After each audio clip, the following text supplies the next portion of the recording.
Gentlemen, start your engines.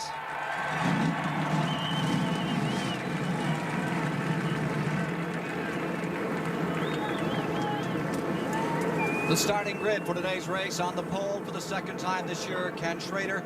Outside of the front row looking for his first win, Bill Elliott. Going to row number 2.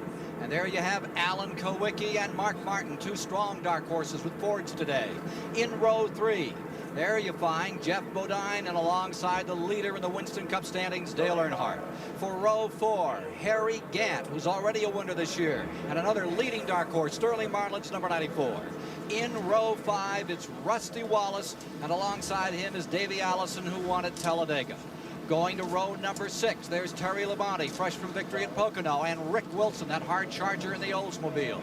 For row 7 today, Brett Bodine in the number 15, Bud Moore car, and Darrell Waltrip, 4 wins this season. In row 8 for this afternoon's competition, Lake Speed is on the inside, and Derek Cope from Spanaway, Washington beside him. In row 9, it'll be Neil Bonnet and Dale Jarrett in the number 29. For row 10, it's Hut Strickland and then Mr. Excitement himself, Jimmy Spencer in the Buddy Baker car. In row 11, there you have Greg Sachs with his new team and Kyle Petty. Going to row 12, and there's Morgan Shepherd, and Ronnie Thomas is scheduled for the outside.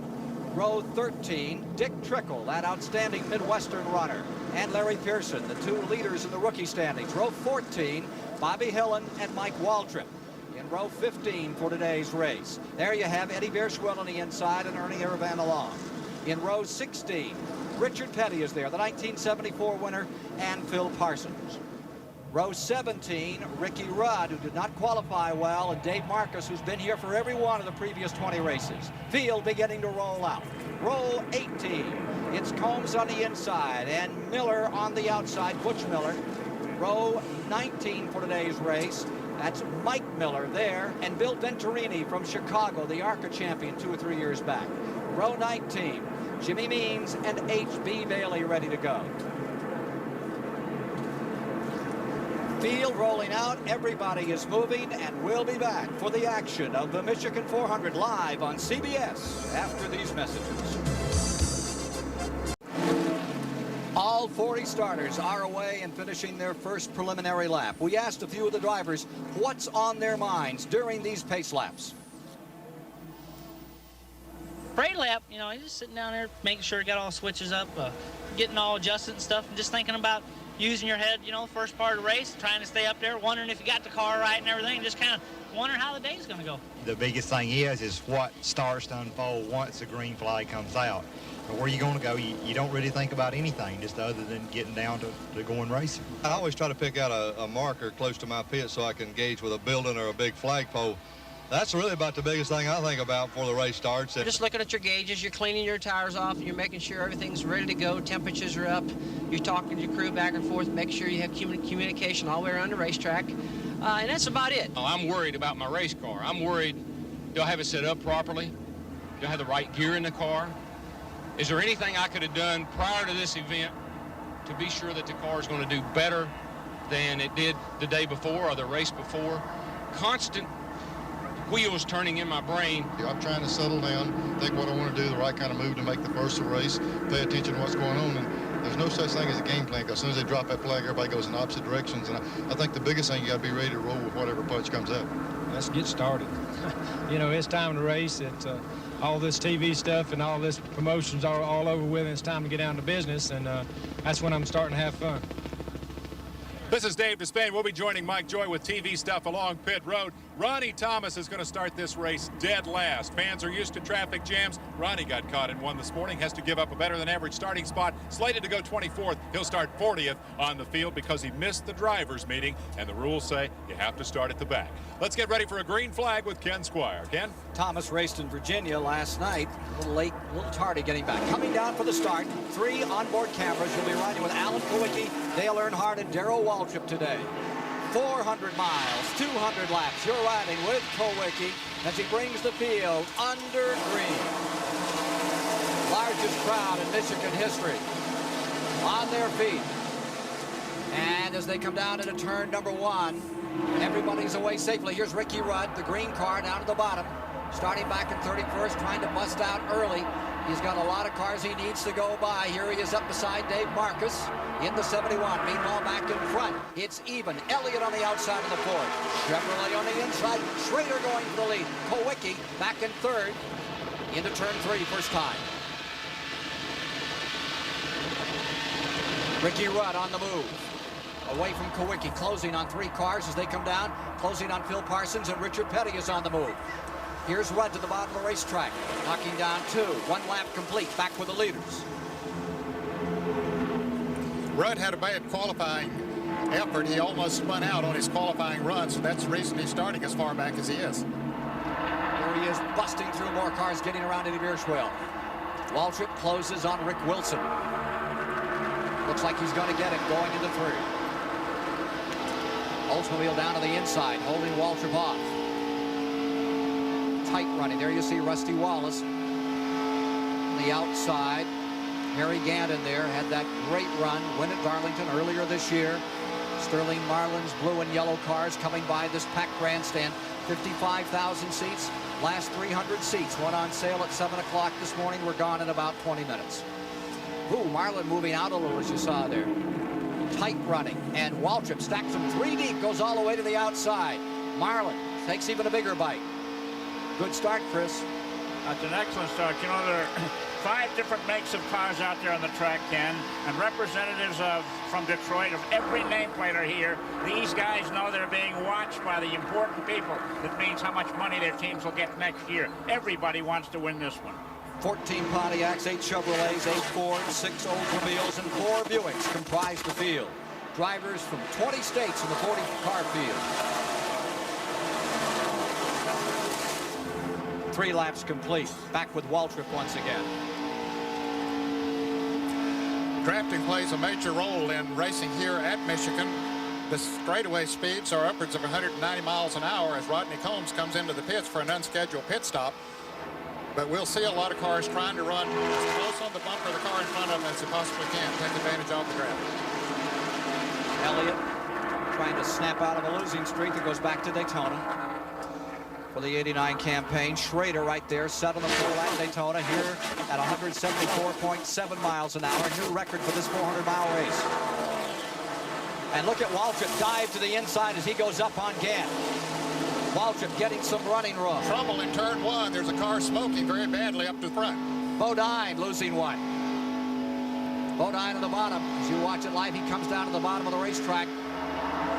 Jeff Bodine, Rick Hendrick car, stumbles early. Lucky to get out of the traffic. You run this track like a dirt track. Yes, you do. You do a lot of sliding in the turns here, and the turns are very long and broad, but you do a lot of sliding. How much oil do you think got on the track? Enough to put out the caution. The caution is coming out. Safety reasons. Racing back to the line, and there you see the pits are closed. This is something relatively new with NASCAR. When the caution comes out, the pits are closed, excepting that Jeff Bodine, well, he's staying out there. He's not even coming in. Apparently, the engine didn't blow. He might have had an oil line break loose or an oil filter to blow off. Sometimes that happens early in the race, so he's staying out there so he won't be penalized. He went by that flag at the end of pit road, which blocks off pit road. They'll have a green flag out next time around, so they will be able to pit. Happened in lap number 4. We're now working lap number 5. We'll be back with more of CBS Sports coverage of the Michigan 400 after this word from your local station. We have a caution created by Jeff Bodine's number 5. He has spewed oil on the track. We've got a safety crew out working, laying down the speedy dry in turns 1 and 2. He's coming off the jack. Let's go to Mike Joy, who can update us on this story. Well, they just refired Jeff Bodine's car and sent him back out onto the speedway. The oil in these cars, Ken, is not kept in the bottom of the engine as it is on most passenger cars. It's kept in a reservoir back in the trunk. There's a line that takes that oil back and forth, and that main line has broken. Something flew up, probably hit it, and it's just dripping oil here onto the racetrack. They're talking now about what parts they'll need to fix it, get him back up to competitive speed. Thank you, Mike. Here are the standings after 6. Elliott out in front for Ford. They've only had a couple of wins this year. Schrader putting that Chevy Lumina on the pole for the first time in its career. Line 2nd. Kowicki's Ford is 3rd. Martin line 4th. And Wallace in 5th. Field coming through turns 1 and 2. Here are your top 5 starters today, going into the 14th race of the season, and note that none of them have taken home a checker. That's right. That's interesting. 7 drivers have won. Waltrip the biggest with 4 checkered flags to his credit, but he's not in the lead for the point standings. The consistency of Dale Earnhardt has been remarkable this year. Only 2 wins for him, but he's up in front. Here's Bodine back on pit road another time. Here's Mike.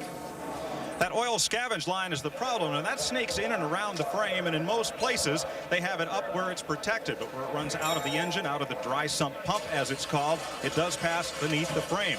And you may be able to see the oil just dripping down there. It's a good steady stream.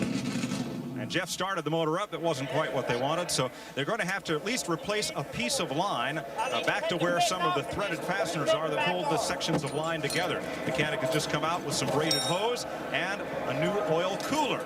There's the metal braided hose developed for the aircraft industry with those special high-pressure fittings. And there's a long length of that they're going to have to replace to get Bodine back out. He's going to lose at least 1 lap as we go back to green. Restart. To the stripe and away with 8 laps complete. And Ken Schrader got a good jump on the restart. Moved around Bill Elliott. I think Elliott's car is geared higher than Schrader's car for economy and high speed, but not so much for acceleration. The other one that's geared real high today is Mark Martin. Jack Roush spent the morning going to a higher gear, thinking they could make this run on 3 fuel stops if they had to go green all the way. From Kowicki, looking back at Mark Martin closing. That's 3rd and 4th. Again, you're back with Dale Earnhardt in this cluster of cars. Earnhardt running in 7th. And he just doesn't have a great deal of running room there, Ken. He's watching those cars. That's Rick Wilson directly in front of him in the yellow car, number 4. And the fellow that you said you thought was going to have such a great day, Sterling Marlin, in that blue and yellow car. And here comes Earnhardt up on the outside. They are running the same tire compound that they ran at Michigan in the August race a year ago. But I think as the season goes on and they bring out safer, harder tires, Earnhardt's the man to watch. Dale Earnhardt can run on hard rubber as well as anyone in the game. Yeah, he likes to slip and slide on the turns. Of course, he'll get some of that here today as the temperatures continue to heat up and drop a little water and oil on the track. It'll get slicker. Notice the line they take going into turn 1 as they approach it. So much higher than used to be. It's way up high going in. That's just strange to me. It's the old Petty line, Chris. Yeah. Well, what? Let's check in on Ricky Rudd. That green car coming up through, going up on Larry Pearson, currently the number 2 rookie in the series. Bobby Hillin just underneath Richard Petty's car in the back straightaway. Boy, Ricky Rudd moves around Larry Pearson with ease on the outside, and I believe it's going to take Richard Petty with him as Petty makes the same type of a move, but Ricky Rudd is definitely on the move. Into 24th. He got that victory at Sears Point a couple of weeks ago. It does things for you, doesn't it, Ned? Yes, it does. It pump you and the crew up, give you a lot of confidence, and let you make moves on the racetrack that you might not ordinarily make. Saw him closing on Greg Sachs there. Now back with the leaders. 11 laps complete of 200. Schrader in first. Here comes Elliott back to the inside with Alan Kowicki, winner of that great race at Phoenix a year ago, lying 3rd. You can see a little smoke from the tires as they go in. They're beginning to slip a little bit in those turns. You can go in awfully hard, look like a real hero on this track, and you can come out of a corner having lost 5 positions. It's very easy to get in here too hard. You can overdrive this track perhaps easier than any other track on the circuit because it's so smooth and so wide. What about engine revs, Ned? How many revs does an engine lose in the corners here compared to the straightaway? They'll lose about 600 to 700 RPMs here because they do have to decelerate going into the turns to get the car set and head off the turn. Kowicki trying to come up on the inside, the number 7 car. Mark Martin is lying 4th, and he is showing a wisp of smoke the last time by. Davey Allison in 5th was closing on him. It looks as if Kowicki's car is working better in the corners than Elliott's car. He can hold it where he wants to a bit easier. I think the slicker the racetrack gets, the better it'll suit Alan Kowicki. He sets his car up himself, sets it up for slick racetracks, as he knows this one usually gets that way, and it'll work to his advantage. You're riding at about 170 miles per hour down the main straightaway of the 2-mile Michigan International Speedway for the largest crowd that's ever gathered here. You're with Alan Kowicki, Wisconsin campaigner, as he closes on Bill Elliott, a 3-time winner of this event. Dave Despain has an update. Ken, this racetrack is shaped like a D, only one straightaway. As a result, the cars spend most of the day in some degree of corner, and therefore handling is really one of the keys to getting around this place. The crews can adjust an infinite number of combinations on the car. Many of them resolve around the weight, not just the 3,500-pound actual weight, but also the aerodynamic down pressure, the force of the wind across the car pressing it into the racetrack. They want a little more than half of the weight on the back of the car, for the same reason you throw sand in the trunk when it's slippery, to get traction. They want a little more than half on the left side of the car to combat the effect of body roll. If they get the front end too tight, the car won't turn into the corner, it'll go to the wall. That's called push. If they get the back too tight, it wants to turn around, swap ends. That's called loose. Hit the happy medium, that's called a neutral handling race car. That's what you... Wiki, Davey Allison, the orange car on the end of that train. That is Darrell Walsh. Now in this skirmish being shown back to 8th. Kim, this is the first time this year that we've seen Bill Elliott take the lead in green flag running and stay out there. He might have led a couple of laps in some of the races, but to be the force that he's shown so far here this day, this is very definitely the strongest that he's run. He's at the top of his form today. Don't forget, this in a sense is his car owner's home track, and there's a lot of pressure on there. Here's Petty right behind Ricky Rudd, who darts underneath last week's winner at Pocono, Terry Labonte. Ricky Rudd grabbing another spot, and here's Petty coming right with him.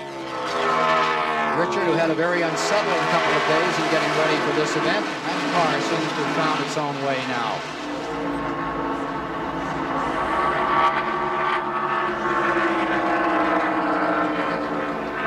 '17th spot there. Let's go to Dave Despain.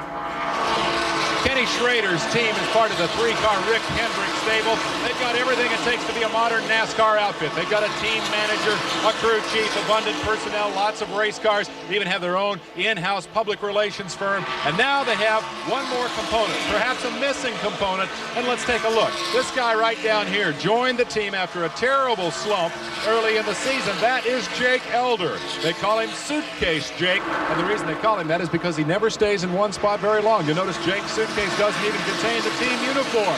But inside that head is a storehouse of chassis knowledge that this man has applied to this race car and has helped take it from a string of 20th or below starts to a string of top 10 or above starts. And today, the pole and a position to challenge here. Give Suitcase Jake part of the credit. Let's go to Mike Joy. Dale Earnhardt started 6th, he's now running 13th, and each lap he's about 4/10 of a second slower than the leader. Richard Childress, any clue to the problem? No, it just didn't turn into RPMs. We don't know if something's the matter with the engine or not. We just have to check it on the first stop. Dale is not saying too much over the two-way radio. They keep sorting out tires. They say up in the booth he looks a little loose in the corners as well. Yeah, he came on a while ago and said he was a little bit loose in and a little too tight on. So, you know, we're just going to have to work on it that first stop and see if we can help him out. See what we do there. Ken, this is absolutely the best team in racing at chase and catch it, trying to find the right combination during the day. 31 laps now complete. They try to chase down this racetrack, and that's the toughest part of it. It is a chassis track, and that's why Jake Elder could be a real key player before this day is over for Dale Earnhardt. He might have found his niche in racing now. He's a chassis consultant for Hendrick Motorsports. He has worked more with the Schrader team than any other, but he really has a lot to offer to any team. And now Hendrick has 3 teams, so Jake can spread his knowledge around. All right, Ned, what language is he speaking down there, loose and tight? Well, of course, when a car is tight, that means that the back end is sticking too well and the front end won't turn in the center of the corner. When it's loose, the back end wants to go around when you go into the turn. Saw Jimmy Spencer back there in that 88 car in the 20th spot, having his hands full for a while as he was battling with Morgan Shepherd. Good scramble for the back. Meanwhile, up in front, Elliott trying to give Ford their 4th win of this event. Mercury's had 7 wins. All 3 Ford wins were scored by Bill Elliott in 84, 85, and 86. Chevrolet interest, they've had 5 previous victories here, the last one in 87 with Earnhardt. Here's Alan Kowicki's view. Line 3rd. He's still hanging right there with him. He hasn't made much of an attempt to move around. He seems content to be sitting there. One thing that they're using that higher line, Chris, is the fact that they have all of that speedy dry down there from the oil that was put out by Jeff Bodine's car. And incidentally, Bodine is back on the track. He did lose a number of laps. Interesting to watch the styles of Elliott and Schrader. Elliott's career has been in this kind of a car, on this kind of a track, all his life, where Schrader races a variety of cars on a variety of tracks. He's willing to try something that Elliott wouldn't try. Schrader's racing tonight in Hauptstadt, Indiana. He's going to fly down there, and he says if he wins that $91,000, he's worried about the press attention. He might be late for qualifying in downstate Indiana. Getting a look at the leaders. Front 7, front 8, about a second and a half apart. And Darrell Waltrip continuing to lie 8th among that group. He has a unique strategy when he drives the 2-mile oval here at Michigan. This is a racetrack that I have to constantly tell myself to slow down and go faster. That may not make sense to you folks out there, but what that means is you have a tendency to overdrive here, to run the car in the corner too hard, to really just stay in the throttle and get the car all down in the corner, and then it won't turn and skates up the racetrack, and first thing you know, you got it pushing, you got it loose, and everybody's going by you. So you really have to keep that in the back of your mind all day long. Slow down, go faster. I learned that from a real pro, David Pearson. You saw David Pearson looking on a few moments ago as his son Larry Pearson continues to close in the battle for the Rookie of the Year on Dick Trickle. And with Trickle's problems, it could turn that rookie battle around and put it in favor of Larry Pearson this afternoon. David Pearson's really one of the great drivers who was master of this racetrack in his active days. Has more wins here than any other driver in Western Cup racing. He sure did a job for Mercury. 72, 73, 75, 76. Give him to David Pearson, the Silver Fox. And he hasn't spent a nickel of that prize money yet. Now there are your leaders in 2.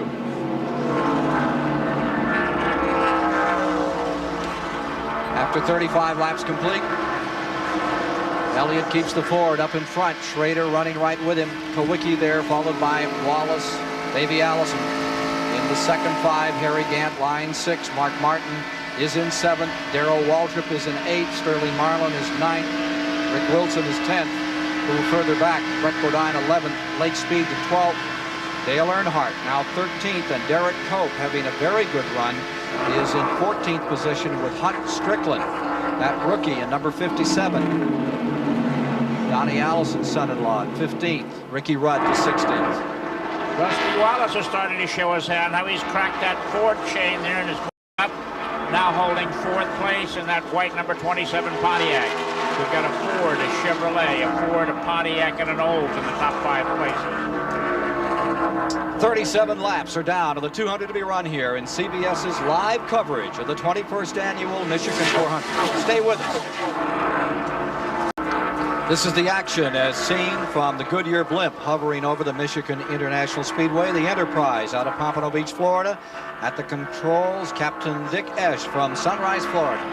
Look at this scramble. Here is Rusty Wallace and Bill Elliott, the 9 and the 27 for the lead. This happening in lap 42. Ricky Rudd is slowing down. Something has happened to his car. Could be gas. Could be. He should be able to go another 8 or 10 laps. Now it seems he might be back up to speed, but Rusty Wallace for the lead, the main straightaway, and down to the bottom of the track comes Schrader. 3 wide for first place. And Chevrolet on the inside. Ford in the middle. Pontiac takes the lead. And heavy traffic in front. Slower cars. This is going to be interesting. When you get to heavy traffic, that's a place where Wallace really can show his strengths.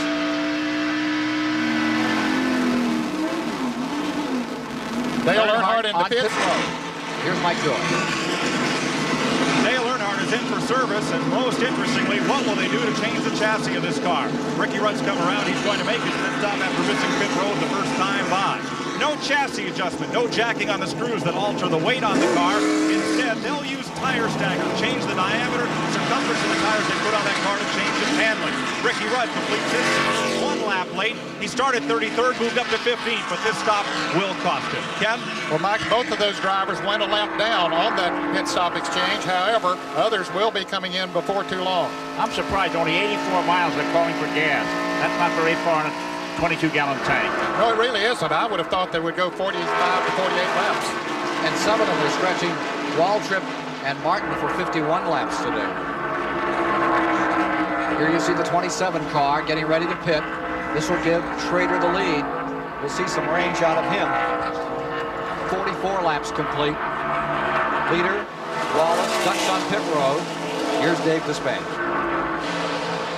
Leading the parade onto pit road comes the leader, Rusty Wallace. He's had a first and second place finish in his last 2 outings on this racetrack, and this crew flies over the wall. Barry Dodson over on the far side of the crew overseeing a right side tire change, full fill of fuel, and he is back underway.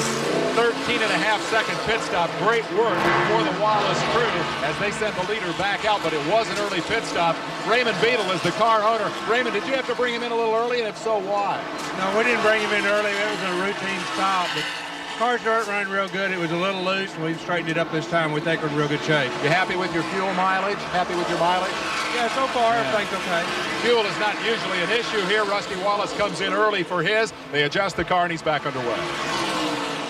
Kowicki, Elliott, Allison, Strickland, Parsons, Brett Bodine on pit road. Elliott's number 9 down to them. Very good pit stop. 13 and 2/10 seconds. That's remarkable. Richard Petty pitting. Bobby Hillens in. Kowicki leaving the pits. Richard Petty on pit road. Number 30 coming in. Mike Waltrip. Here's Mike Joy. Routine pit stops here, Ken. Adjustment of the chassis. A big 4-5 turns on the left rear of Mike Waltrip's car. Richard Petty's service is done. He has right side tires. That's what almost all these teams will take on under green. Engine man Ken Wilson drops that jack, and Mike takes off and almost brings the gas man with him. Working lap 47. Schrader has stayed out. Dan has stayed in second. Mark Martin third. Darrell Waltrip fourth. Dale Jarrett just pitting. Let's take a look at the top 20 after 40 laps.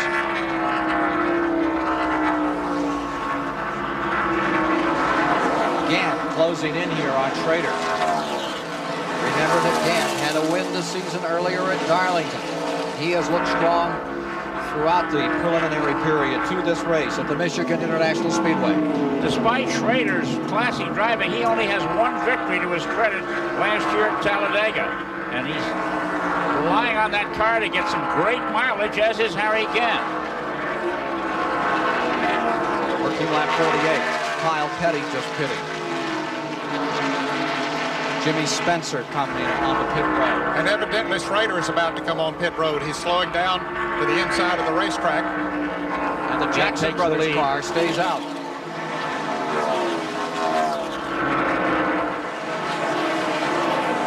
Martin shown third.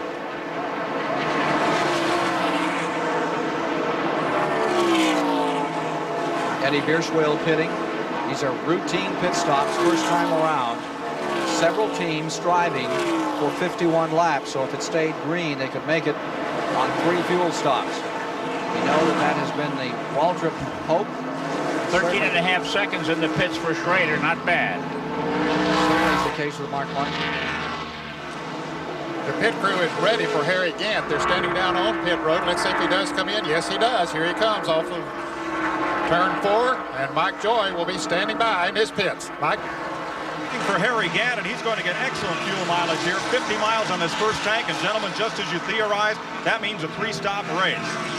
Gant brings the Leo Jackson engineered car in. Hoss Berry on gas. Ricky Beers has that catch can. They're changing right side tires.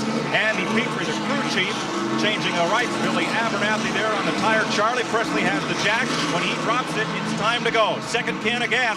They want it all. Travis Carter saying drop it, or rather Leo Jackson drop it, and they get him out of here. Dave Despain. In the pits of Kenny Schrader, Dennis Conner, the crew chief. Pit stop routine. Satisfied with it?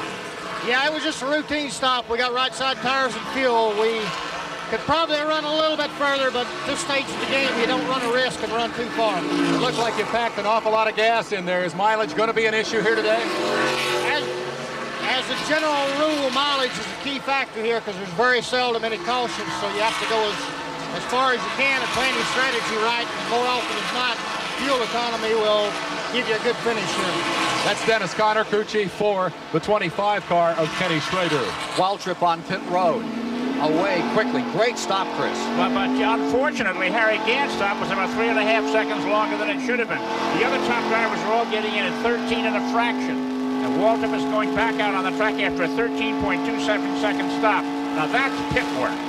Now we see him straddling that yellow line and staying below it. They were told in the drivers' meeting to do that, and he did. Stayed there until he ran to the end of the yellow line. Now he can blend into the traffic on the backstretch. So the leaders have pitted, with the exception of 15. I don't think we've seen Brett Bodine in here, have we? Or Rick Wilson, I don't believe. They're showing them as the leaders right now. Rick Wilson being shown as the leader in car number 4, and Brett Bodine being shown as second place. Here's Mike Joy. Well, Darrell Waltrip's the gas mileage king again, Jeff Hammond, and you guys had an exceptionally fast stop. You're looking over these tires. What do they tell you? Well, Mike, right off the bat, I was just looking to see how they were wearing, whether or not maybe they had any kind of like heat spots in them where maybe it's indicating potential trouble. But the tires came off looking immaculate. Darrell said the car felt good. So, everything seemed like it's really in good shape right now. You guys had a fast stop, really fast. Yeah, the guys really did a good job. JR hustled in good. He hustled back out. Now we just got to keep it up all days. Now, Harry Gant had a longer stop to make sure he got all his gas to make this a 3-pit stop race. Did you get it all? I think we got her full according to, watching Mike Powell on the gas. Everything was looking good, so he nodded and I let him go. Okay, Jeff Hammond, crew chief for Darrell Waltrip. When we had that early caution, Rick Wilson was one of 4 cars that pulled in and topped the tank. I believe Brett Bodine may have been one of the others. Well, I believe they have made their pit stops, and there were so many making pit stops there a moment ago, and I believe they did make a pit stop. They were shown on the leaderboard at the track here as being in first and second, but I don't think that was the case. And NASCAR had them there as well. Now we're seeing 17. Earnhardt being posted back up in front. Earnhardt for first. They have Lake Speed for the moment in second, and he just pitted. We'll be back with more from Michigan in a moment. This Michigan 400 race summary is sponsored by Quaker State Motor Oil, where the big Q stands for quality. With 100 miles down, 5 different leaders. Lead changes 8. The average speed after just 1 caution, 152 miles an hour, and only 2 of the 40 that started have retired. Combs is out with the number 89 car, the Miller car, and Greg Sachs in that new car of his, the number 48, has gone by the wayside. But Jerry and Tim Miller's car, Herb Miller, their dad, watching today, they had problems early and are out of the race. After 55 laps, the defending champion of this event, Rusty Wallace, put the Pontiac back up in front with Bill Elliott in second. And there's a good skirmish continuing for third with Davey Allison, Schrader there. Harry Gant is in fifth. Darrell Waltrip currently in sixth. Eddie Bierschwell about to go a lap down, carrying the Mullen colors. Word is that team is in bad financial straits, that number 23 team. In fact, they plan to run just a limited schedule for the balance of the season unless they do pick up full-time sponsorship. The top 5 drivers flashed across the start-finish line last time by in 3 2/10 seconds, so this is still a very tight automobile race. This is third and fourth we see right here. Kenny Schrader in the car number 25 running in third place, and Davey Allison trying to take it away from him as he comes down on the inside, Ken. And they've been moving back and forth in the last 3 or 4 laps. They've swapped that position a few times. Here they come to the start-finish line on this D-shaped 2-mile Michigan International Speedway. Chevrolet, the maroon car on the outside, Schrader. The black, white, gold colors on the inside, Davey Allison. Good scrap. Davey victorious at Talladega earlier this season, where will be for the Die Hard 500 on Sunday, July the 30th. Hope you'll be with us at 1 o'clock Eastern. Rusty Wallace, last year's champion, won here at Michigan, and we asked him his impressions of this track. It's a real smooth racetrack. It's real wide. It's easy to pass on, but it's hard to get a handle on because it's got a lot of corner to it. And if you're off a little bit on the chassis, you're off a lot because there's so much corner. Good pit stops and good handling. That's about what it takes. That's what he's had so far, Chris. It's been a great race so far. The track is giving us a great show here. I wonder what it's like for the drivers.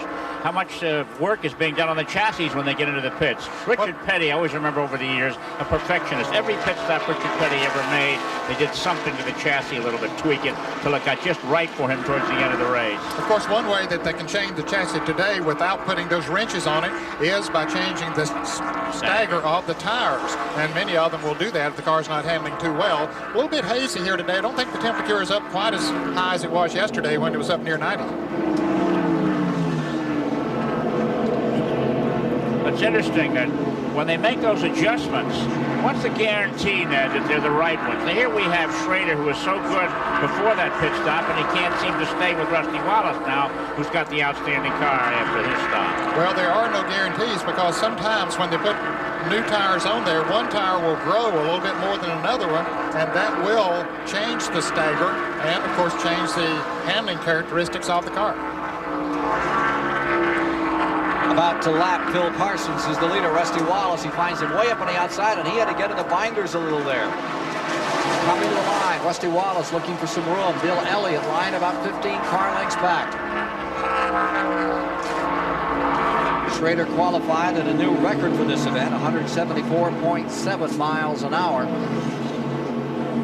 It's been green since the early going. Had one short caution. Jeff Bodine had some problems and laid fluid down in turns 1 and 2.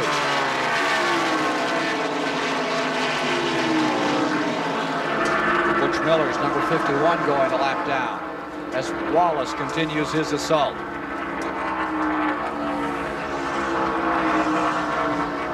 Dave Despain, what's all that about? The Winston Cup is the symbol of stock car supremacy. It's in Bill Elliott's pit, but this isn't it. What is an Emmy, the symbol of television excellence, doing here? Well, the answer is local television station in Bill's neck of the woods in Georgia won this for a special on the other big sport in Georgia, Bulldog football. They brought it to Bill today as a good luck charm because their next project is a special on Winston Cup racing. We hope they win another Emmy for it. Certainly got a good candidate with Bill Elliott. Out of Dawsonville, Georgia, he's in second spot. Broke his wrist in the first race of the year, Daytona Beach. Struggling back and trying to win here where he took 3 in a row. Right there, number 9, 84, 85, 86. Wallace finds number 75, Morgan Shepherd, up in his line for a moment. Bodine running slowly on the bottom of the racetrack at 1 and 2. He's just going out of the pits. This would have been a scheduled pit stop for him. He, of course, is a number of laps down, but he was just going out of the pits.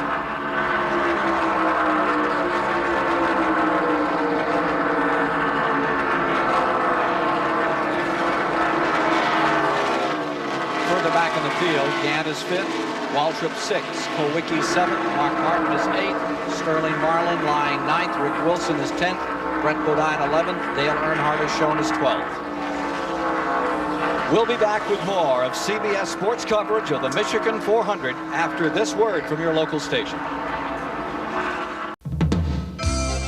This CBS Sports special, the Michigan 400, is sponsored by AC Delco. Automotive parts that don't just fit, they match. Kodacolor Gold Film, show your true colors. And by Quaker State Motor Oil. The big Q stands for quality, always has, always will. With 65 of 200 laps complete in our live coverage from Michigan International Speedway, Rusty Wallace is in front, but not by much, over Bill Elliott in second, Davey Allison third. Ken Schrader, the pole sitter, back to 4th. And as you take a look through 6 through 10, Rick Wilson breaks his Oldsmobile back into the top 10 once again. On the racetrack, pretty good struggle going on up in front for the moment. Challenging, Bill Elliott had pulled to within a length and a half of Rusty Wallace and then slipped away. Here's Dale Jarrett about to go a lap down to Wallace. Meanwhile, further back behind Darrell Waltrip, you see Kowicki and Martin continuing their struggle here. It's interesting, Ken, those Fords were up front earlier in the race. Now they're back trying to stay in the top 10. Waltrip in 6th, Kowicki is 7th, Mark Martin is in 8th. And Kowicki behind Waltrip, looking back and forth here. Well, they have plenty of running room. You can't see anybody out in front of Waltrip there, so he pretty well has the racetrack to himself, excepting the car on his rear bumper. Coming by to complete 70 laps.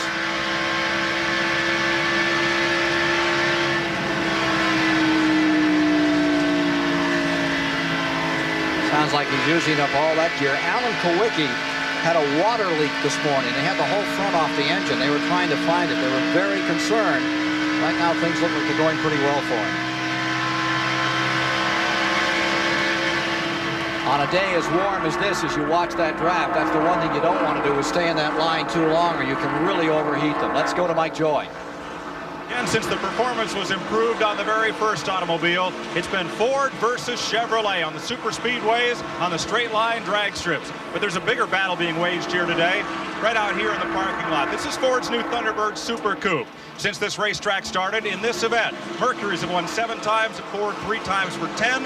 Chevys have won half as many, 5 times. That's more than all other makes combined. Ford, Pontiac, and Chevrolet all had dealer driveaways here from the infield, each with 50 or 100 of NASCAR look-alike cars like this one. It's an either bigger event, and the byline, win on Sunday, sell on Monday. It's mostly a Ford-Chevy struggle, but there are some spoilers in the mix. Here's Dave Despain. Over the years here, Mike, the spoilers have not fared very well. Buick has won 2 races.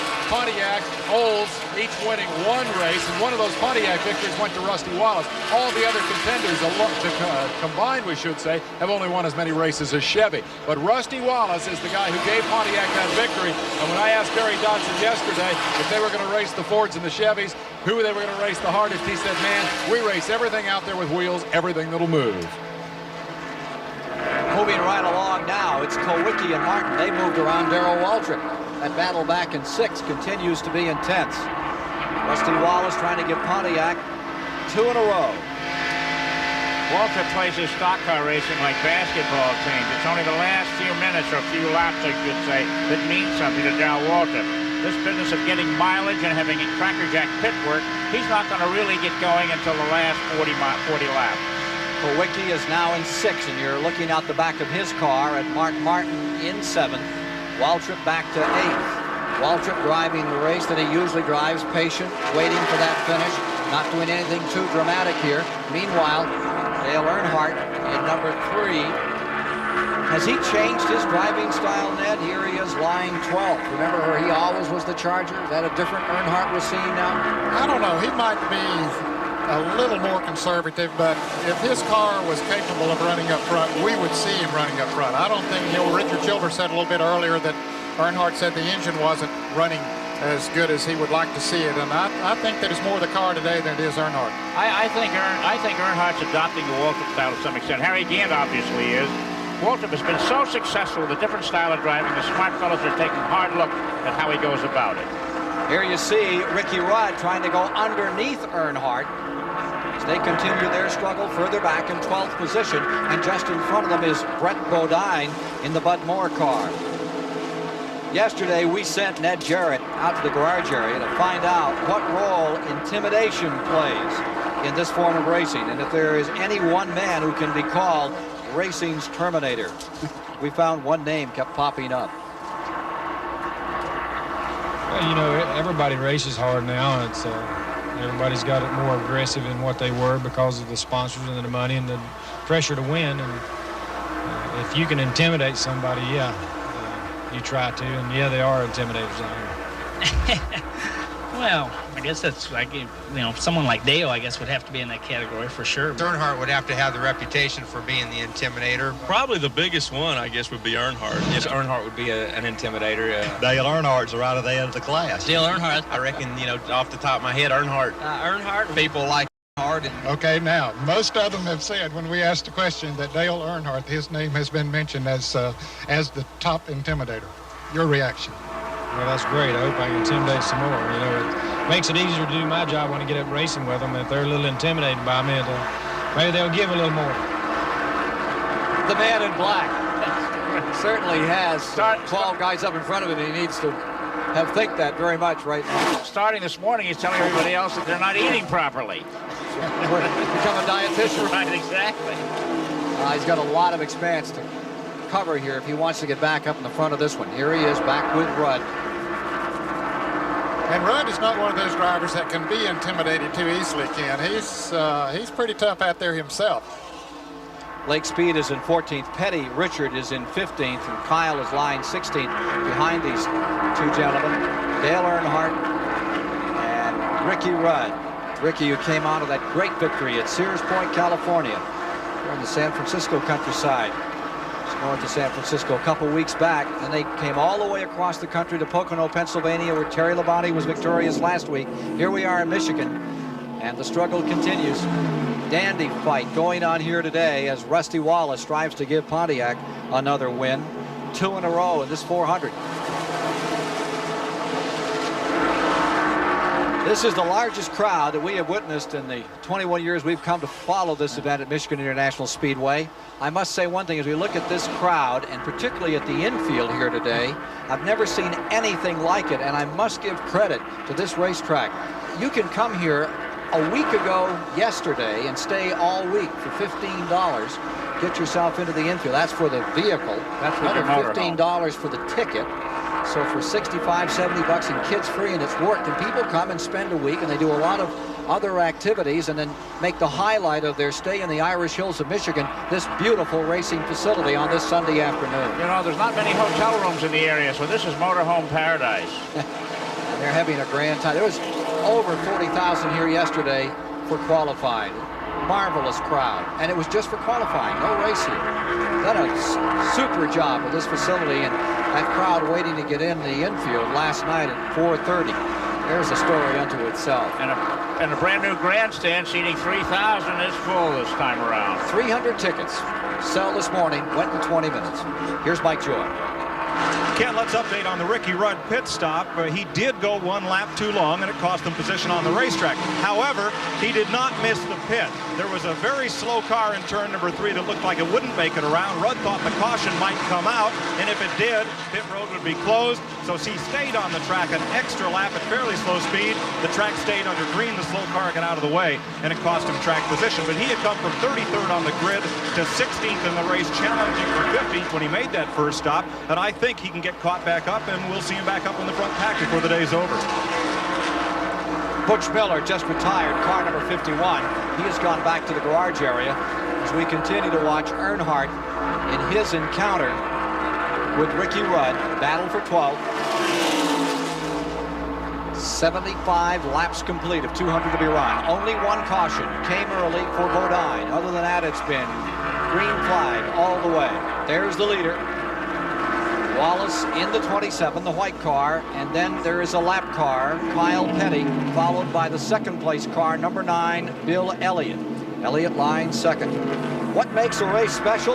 Well, as Chris Economaki reports, it's more than cars and drivers and crews, it's the fans. And so Chris spent some time yesterday talking to some folks and debunking some myths. Fronting the raceway is a bazaar, catering to the diverse group of fans the race attracts. A cornucopia of trinkets can be purchased here. Stock car racing is taking hold north of the Mason-Dixon line. With over 200 races telecast annually and 350 corporations as motorsport sponsors, those numbers help explain why the fans' affection flies in the face of old line thinking. A lot of people think racing's a southern sport. You agree with that? No, I think everybody enjoys it. You can tell that just by the big crowds that are coming. What attracted you to stock car racing in the first place? Oh, the thrill, the excitement, the idea that you could pick a driver and watch him race around the track. It's a little bit more interesting than horse racing, I think. What is it that really brings you here? Good times, having a good time with your friends and going and seeing races. Do you have a favorite driver? Sure, Harry Gant. From the looks of your t-shirt, you're a sports fan. How does racing rank in your list of things to do? It's great. It's great. Have you been a stock car fan long? Yep, we come out here every year. What do you like best about it? I like the people, I like the cars, I like the drivers. It's a ride, it's fun. What don't you care for about it? There's nothing I don't care for about it. I love it. Does it matter to you who wins and who loses? Well, just as long as it's a safe race, but yeah, I got a favorite. Who are you rooting for? Rusty Wallace. And what does it cost you for a round trip weekend here? I guess in probably $100 Worth it? every penny of it. What do you spend on a race weekend? I don't think I want to know. Who do you think will win today? Bill Elliott. Who do you think will win today?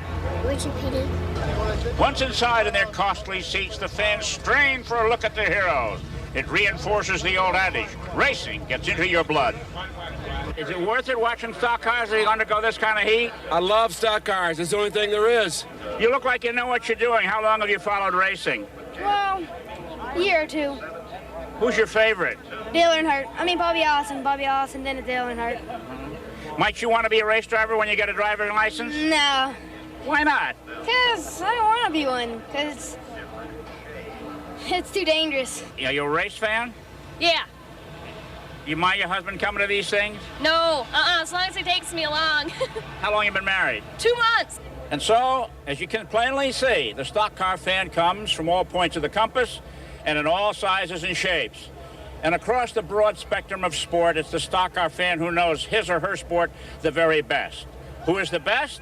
Well, who is your favorite TV racecaster? Ned Sherrod. Ned Sherrod. And who's your second favorite TV racecaster? Ken Squire. Kids. What do they know? That must have been a hard piece to do, Chris. A hard piece to watch. Back to the line, we're watching Richard Petty. And Dale Earnhardt is pitting on the racetrack. Richard Petty fighting with Lake Speed for 14th position. Here's Dale Earnhardt in for a pit stop. Yeah, I think this will be a scheduled pit stop. How about it, Mike Joy? Left side tires this time. Since we're still under green, they got right sides the first time, left side now. And again, the Childress team will use stagger to adjust Earnhardt's handling.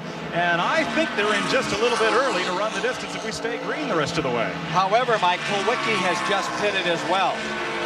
Alan Kulwicki just entered the pits. Here you are with him. Yeah, some of the drivers came in after about 40 laps. Ricky Rudd is coming into the pits right now. A little bit earlier, we're at lap 85 now. So this would be a pit schedule stop.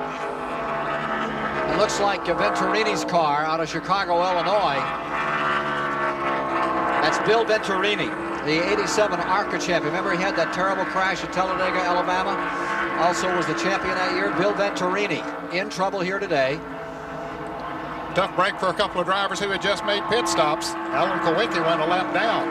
First Winston Cup race for Venturini, and here it ends. Brings out a full caution, second one of the day. This at lap 86. And couldn't come at a more fortuitous time for everybody out here, with the exception of Earnhardt and Kulwicki, who just dove in. Pits are closed, as you see here. The red flag with the yellow stripes saying you've got to circulate around here or pay the penalty if you come onto pit road at this time, with the exception of a car that might be in trouble, right, Ned? And if a car is in trouble, they can come in, but they would then be relegated to the rear of the field on the restart. That would be their penalty. The other guy wants to have a word here. Well, no, I was just talking about Bill Venturini. He's had a tough go. He got a lot of headlines with an all-girl pit crew that was quite efficient in ARCA racing, and it's tough to see him with the ambulance pulling alongside over there. Pits are open. Here comes the entire field down pit road.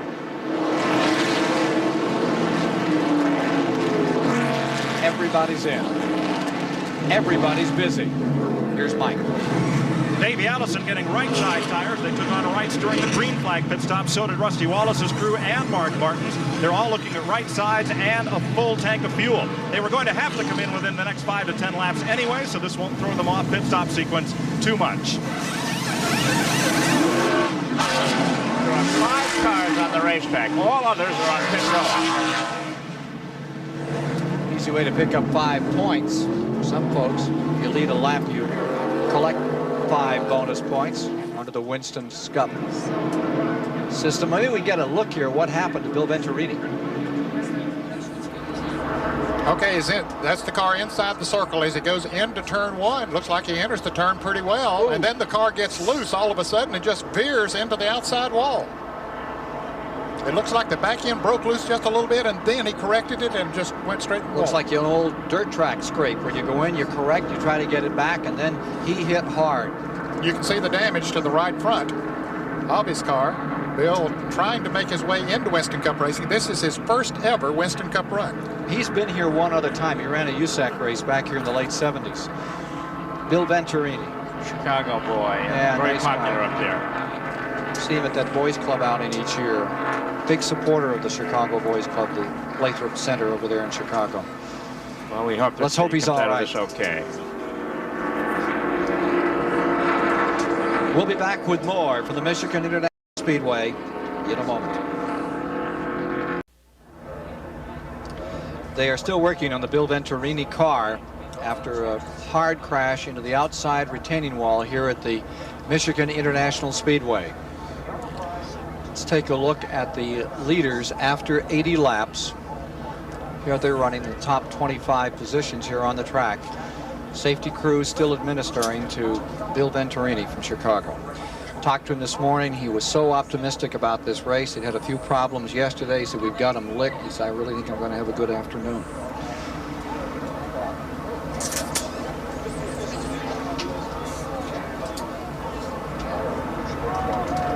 Still working to get Venturini from the car, and they're taking plenty of time with that. And we see Richard Petty out here in car number 43. Richard having a good run here today. 10th. Yeah. Up in 10th at the present time. Richard Petty has had more of his share of problems in 1989. Ned Jarrett caught up with the King and asked him if racing is still fun and what's in store for the future. Richard, is this still fun to you? That's what my wife asks a whole lot. Some of it is fun, Ned. It's just like always, win, lose, or draw. You have good days and bad days, and the driving the car, yeah, is still fun. I still really enjoy driving the race car. Now, some of the stuff that builds up to it and some of the bad luck and stuff you have, then that's not too much fun. But the overall deal, I guess, of driving the car overshadows all the rest of the stuff, and I still enjoy that part of it. And you feel that you still are as good at it as ever? Well, I won't say that too much. I still feel like I can do the job, and I still feel like with an even break, then I don't worry about who I'm having to race with. We've been in a situation where that, I'm running the show, and I hadn't had them to have good enough equipment from time to time and stuff like that, so that's my fault. I feel like I say, if I had an even car with somebody else, and I'm like all the rest of the drivers, I feel like I can go as good as anybody. So really, I guess that's what we're working on right now is get a good car and have some good luck to go along with it. Then I'll find out then if I can still drive the car. You sort of got away for a little while from the absolute basics with the new chassis concept. Did that take away from your operation? That's took away, and we're still working on it, Ned. One of these days we'll hit it, and when we do, then we'll be in pretty good shape. But all through the years and stuff, we've never really run what everybody else run. We've always tried to stay one jump ahead of them, and the last couple of jumps I missed and went the other way, and hadn't been able to get back on the right track. But I feel like we have to sort of stay up with what's going on, and again, we're still working with a lot of new stuff, and if we get it settled out, we'll be all right. Last of a breed, Richard Petty here for that very first race when it was 600 miles, and the only other driver in this field that was here was Dave Marcus. Next week will mark the 5th anniversary of his last victory. Great spirit Petty has. Never say die. Bill Venturini, car number 35 at turn number 2 of the Michigan International Speedway. He's a very large guy, and they're asking for the jaws of life to cut him out of that car at the present time. 36 years old, a nice guy. His wife is his car owner and biggest supporter, and is down in the pits overseeing the operation. He's down there in the pits this morning working hard to get this car ready for him to get out here and go for it. We'll be back with more at Michigan International Speedway live here on CBS in a moment.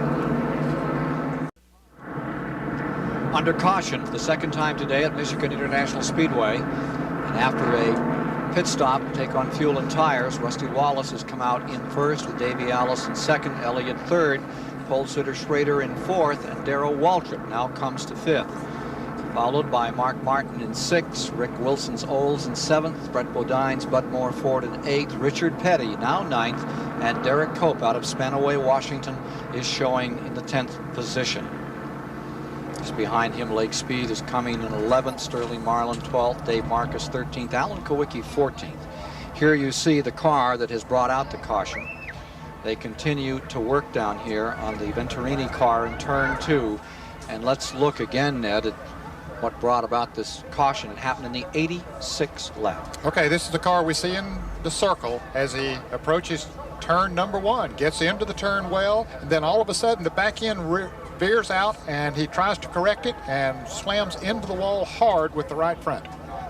We've seen that same thing happen many times here. That corner can fool you. You can dive in there and think you're making up ground, and all of a sudden it's out from underneath you. Baldwin, qualifying 2 years ago, did exactly that, and unfortunately he's still unconscious. Darrell Waltrip said that it's very easy to overdrive this track. It is. It looks so wide and so nice and smooth as you go in there. And if you go in and maybe hit a little bit of a slick spot or something, and maybe Venturini did. The back end might have hit something and caused it to go out. He overcorrected and into the wall he went. Kenny Schrader was telling me yesterday, he said, you'll be driving along and go into that first turn, and he says, it's just like someone has a garden hose out there and sprays the corner. And he said, you just don't expect it. And he said, you can drive 4 or 5 laps, and it changes as the track warms up, as you pointed out at the open. Here's Mike Joy. A minute ago, I spoke to Kathy Venturini. She's not only Bill's wife, but also the crew chief and car owner, one of the other crew members walking in now. She said that when the incident happened, the radio communication went out, and she has not heard her talk with Bill, and was unable to give us any further details other than what you folks have seen on the monitor and we've been able to pass along. You know what a difficult sport this is. It has just tremendous charges of energy, such as when Bill won the ARCA championship and his many victories. And then there's the other side of it, such as we see today. And now we're reported that he is out of the car, and certainly that is good news. Back upstairs. Being taken to the ambulance for a check at the infield hospital here, and then be sure to be taken to another medical center nearby. Now look over the lineup, Ken. There's 6 drivers in their 20s, 8 drivers in their 40s, 2 drivers in their 50s, and 24 drivers in their 30s in the field. And the youngsters are showing the way here. Yeah, they really are. Looking down through there, Harry Gant is not exactly a youngster, Chris. He's not as old as you are, but he's been around there for a while. We'll be back in a moment. This Michigan 400 race summary is sponsored by Quaker State Motor Oil, where the big Q stands for quality. After 182 miles, 5 different drivers taking a crack at first place, swapping the lead 8 times. Averaging 144 miles per hour, and that average speed dissipates quickly here as we're taking several laps since lap 87, now up to working the 93 with the yellow flag out. 4 cars out of the race, the latest the Venturini car. He's been taken to the infield medical center here at the Michigan International Speedway just moments ago. Give you an update. There are the remains of the Venturini car where it slapped into the wall. On the right side, you can see where they cut the roof away to take him out of the machine. We'll try to get you an update as soon as possible. And as we mentioned, Ken, he's a very big guy, and that might be the reason that they had to cut that away so that they could get him out. Took plenty of time. I'm sure they could do as much for them as they possibly can when they get in trouble like that. Here's Dave Despain. Dale Earnhardt's crew here commiserating over the bad luck that they have had. They got caught on that pit stop. They had just made their stop, and then unfortunately the incident, and they have lost a lap as a result of it. Richard Childress, you're having problems with the car anyway. Were you able to do any good here during this stop to get him a little better? No, not really. You know, we hadn't really put our finger on what it is. The engine just didn't pull in RPMs. We don't know if it's because it's real tight off the corner or what. Everybody else has had their bad luck over the last 2 weeks. While you guys were running 4th and 3rd, Rusty and Darrell were having problems. Is this your turn at the bad luck wheel? Well, let's hope it don't come in turns. But, you know, it's just been one of them days. You know, a while ago, Dale said the car was pushing and then loose and wouldn't run. So I said, what else could happen? Then we ran out of gas. So, you know, you just got to fight those days and come back next week, which we ain't gave up on today yet, though. They never give up. That's been the hallmark of this team. That's what has won them the championship. The key point here is that over the last 2 weeks, this team was able to build a huge lead due to misfortune of others. Now it appears the wheel has indeed come around and bitten the Childress team for today, at least, though they haven't given up. Kent? Richard Childress hasn't given up in years. Back in the old days of Grand American, the Michigan 400 master, Dale Earnhardt. Got a pretty good record here. Yeah. Look at that laps complete. The report is that Venturini is in the ambulance and is conscious. Well, that's good news. That's good news. Back to Dale Earnhardt. He's got a 190-point lead over Rusty Wallace, and he could go home now and still be leading in the point standings when this race is over, even if Wallace wins it. Sure, but then July 1st, he's got the Pepsi 400 at Daytona. And then he's got the AC Spark Plug 500 in Pocono and our die-hard 500 Talladega, July 30th, live flag-to-flag coverage here on CBS. There are the standings. One lap, they're going to turn them loose. One lap to green. Earnhardt out in front. Look at Mark Martin back there in 4th spot. Late pit stop for Ken Schrader. Probably just to tap off the fuel tank because they've run a number of laps here under caution. Ricky Rudd is doing the same thing, as is Dale Jarrett, Phil Parsons, Lake Speed, all diving into the pits before we get back down to a green flag condition. They'll have completed 95 when the green comes back out. There's the activity on pit road. Dave Marcus pulling out. You see him right here, number 71. Rolling down pit road and getting back into this race. Jimmy Means coming by, number 52. 40 cars started, 36 still remain with Alan Kowicki. This is the picture as we get set for a restart. Coming down the line. Back straightaway out of turn 2. Rusty Wallace up in front, Davey Allison in second.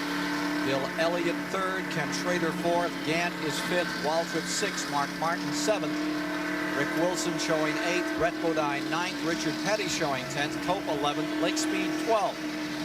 And down a lap is Alan Kowicki in the 7 cars. You see him on the inside. Of course, he was in the pits when this caution came out for a green flag pit stop. And also now Schrader, of course, has gone back. He'll be about 14th, the last car in the lead lap. He was the only one, Ken, of the top 10 cars that came in to top off his fuel here as they're about to get the green flag. That's interesting. Schrader's now back at the pack. All that traffic in front of him, he's going to have to do some driving. Hey, and remember, there's $10,000 up here for the leader at halfway, Chris. We could have quite a gang war coming down here. Yeah, he said the other day that he drove just as hard for a $500 windshield the other night. Can you imagine the guy that's going to sign the $91,000 check? He could have saved $91,000. Give him $500. 95 complete. 5 to halfway. 5 to halfway. 14 cars in that lead lap. And immediately on the shakeout, Wallace points that Pontiac 3-4 car lengths in front of the field.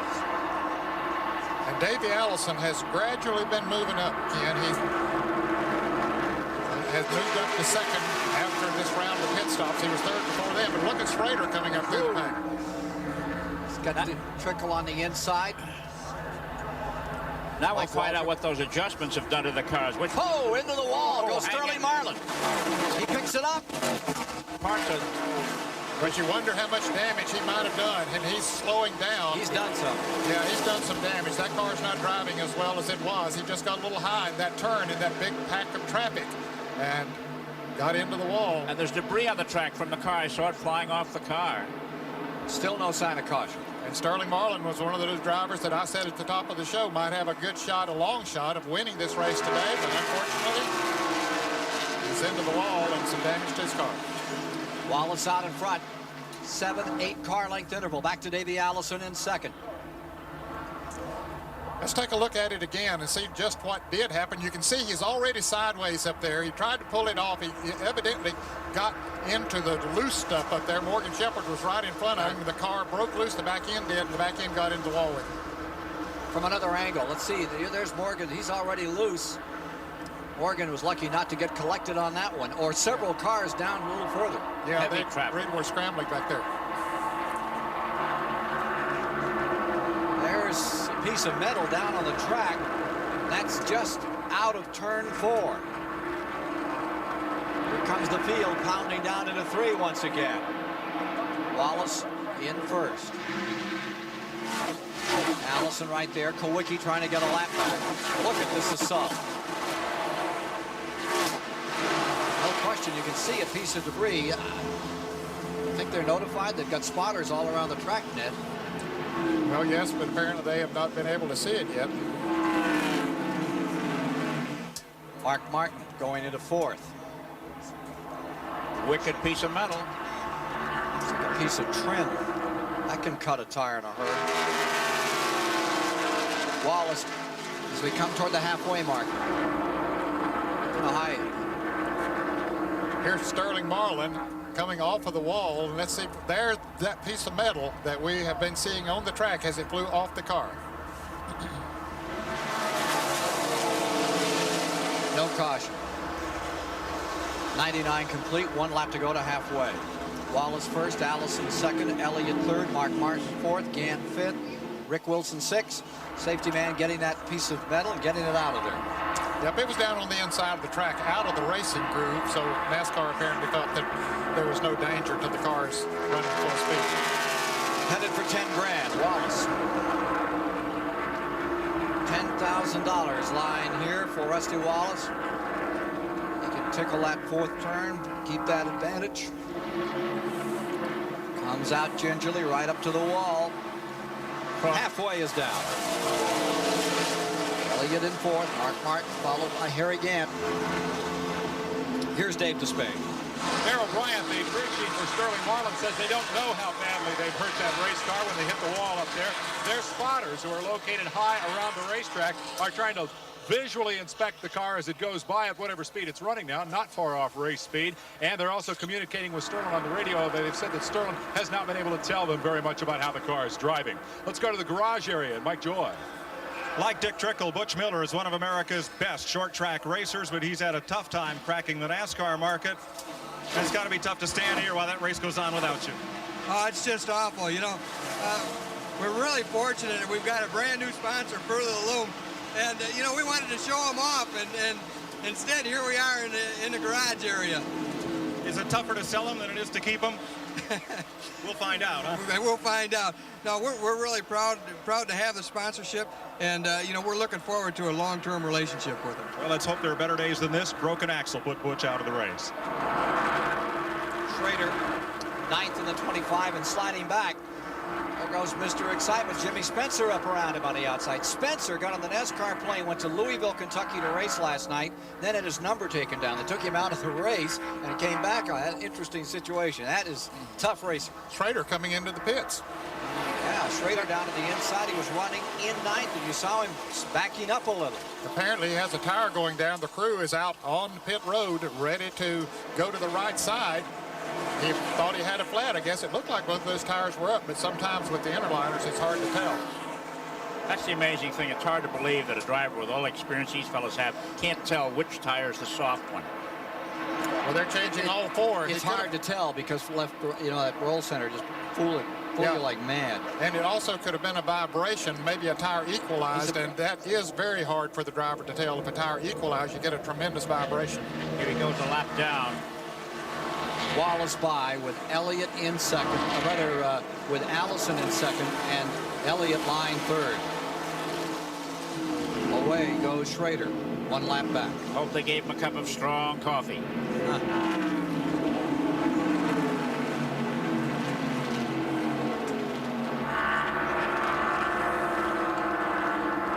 Boy, they're really running close together now after they had an opportunity to make those pit stops under caution. Many of them made adjustments on the cars. As a result, running much closer together than they were before the caution. Waltrip backing up just a little here as Rick Wilson scoots up through, and look at those cars just slither in the turn. Yeah, the track is slippery. I have seen it slicker than it is here today, but still, it's a little slippery. They do slide around. Here's Waltrip trying to make a move on Rick Wilson, but he decides now's not the time to do it. What's happening at the track, Ned, with the sun behind these clouds? Well, it would cool off a little bit and help the slick part. It would not be quite as slick as Rick Wilson goes a little high, and look at Waltrip now take advantage of it, try to move down on the inside. He had him once. He got by him, and then Rick came back. Hold him. Side by side, Rick Wilson on the outside, about 170 miles an hour here. Great racing. Remarkable. Battle for 6. Here with Waltrip as he challenges again. On the high side goes Rick Wilson. Now there's a charger. Yes, Rick Wilson. The difference in the lines, they're close together one part of the track and 30 feet apart another part of the track. Waltrip trying to deal with Bartow, Florida's Rick Wilson. Chevy versus Olds. Rick You're won't give inside. up. Look at that four come back on the outside. That's just a great race to watch. Here comes Wilson back again. Yeah, he's got the high side of the racetrack, and he has a car right in front of him. That's Terry Labonte that's helping him as far as the draft is concerned. When he comes off the turn, his car is wound up on the outside, and he's able to pull away a little bit. Labonte is a lap down, showing in 17th position, just in front of this pair. As this war continues, you're right there with Darrell, just looking over. Drops down on the inside, and here they are, side by side across the line again. Got in the hands of the boy from Bartow, Florida. He does not let the reputation of Darrell Waltrip phase him one bit or 1 foot. Now, you talk about intimidation. You know, this is intimidation. The fellow sitting down there just grinding away at you, but now, look, Darrell has had to give up. Now he has his brother to contend with now. Yeah, Wilson's car got a little bit loose as he came off the turn, so Darrell decided he better follow him up through there for a little bit. Darrell parked his brother in Bristol, Tennessee, and Michael says, I owe him one. He says, I'll give it back to him one day. There's Darrell Waltrip continuing to work. That consistent, just plodding line of his. Never looks to be overworking the car. But he has his hands full right now as his young brother is pulling up and wanting a challenge. But look how easily he's able to pull up on him on the straightaways. Of course, picking up the draft, that helps him quite a bit. But Darrell Waltrip has as much engine as anyone out there. And now Michael falls back a couple of car positions to Darrell into 17. Darrell Waltrip in 7th. Rick Wilson in 6th. Gant up in front of them in 5th. Mark Martin is 4th on the track. Then comes Bill Elliott. A few car lengths in front of him. Davey Allison 2nd. Here's Dave Despay. $91,200. The bonus here today if the pole sitter could win the race. Kenny Schrader started up front, ran with the leader. Just after that last yellow flag on the last lap before green, they came in and topped off the tank, giving up track position because they thought that they were strong enough to get back to the front. Then a 30-second pit stop to change all 4 tires. Dennis Conner, what was the problem? We had a vibration in it, and it kept getting worse, so we just had to change the tires as of yet.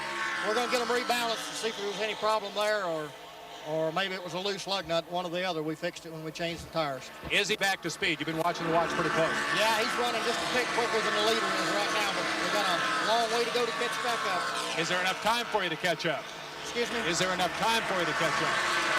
There'll have to be some cautions. That's Dennis Conner. Cautions would help him now. Let's go to the garage and Mike Joy.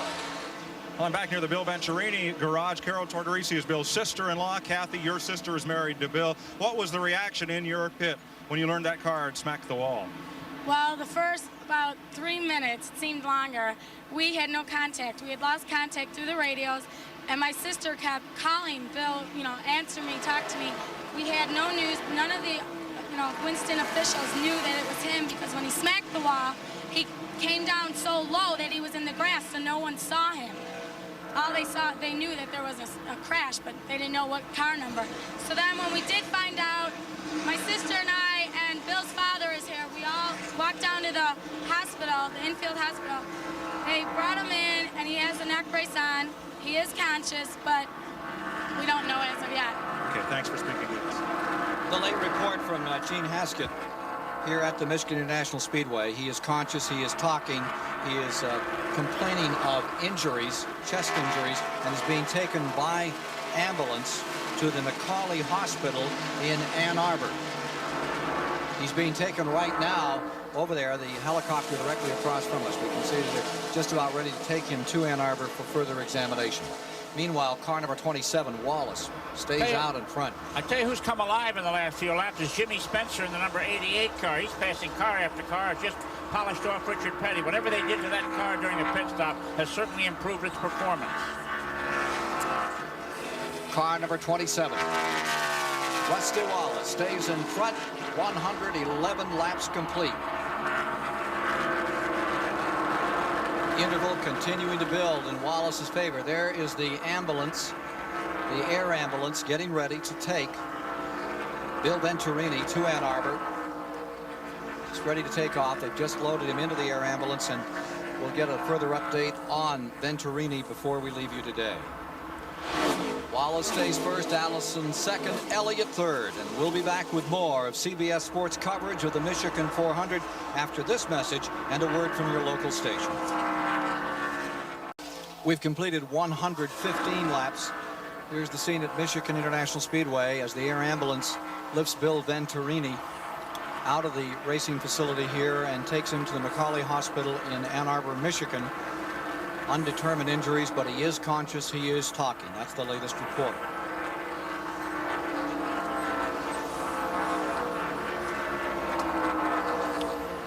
Back with the race, we're watching as Schrader in the number 25 car tries to get back up here. He has just whaled through about 6 automobiles. He is running a lap down. We have him as outside of the top 20 at the present time. Clearly as quick as anything on the racetrack. He tries to gather some steam to get back in this thing. He sees $91,000 trickling away. The man that won the pole and the special skin scheme that's going on these days. If he can win the race as well, gets a big bonus, and that bonus will jump to some $98,800 if Schrader is not successful today, when next they gather at the World Center of Speed, Daytona Beach. Annual festivities centered around the 4th of July. Actually, the race on Saturday, July 1, the Pepsi 400 down there.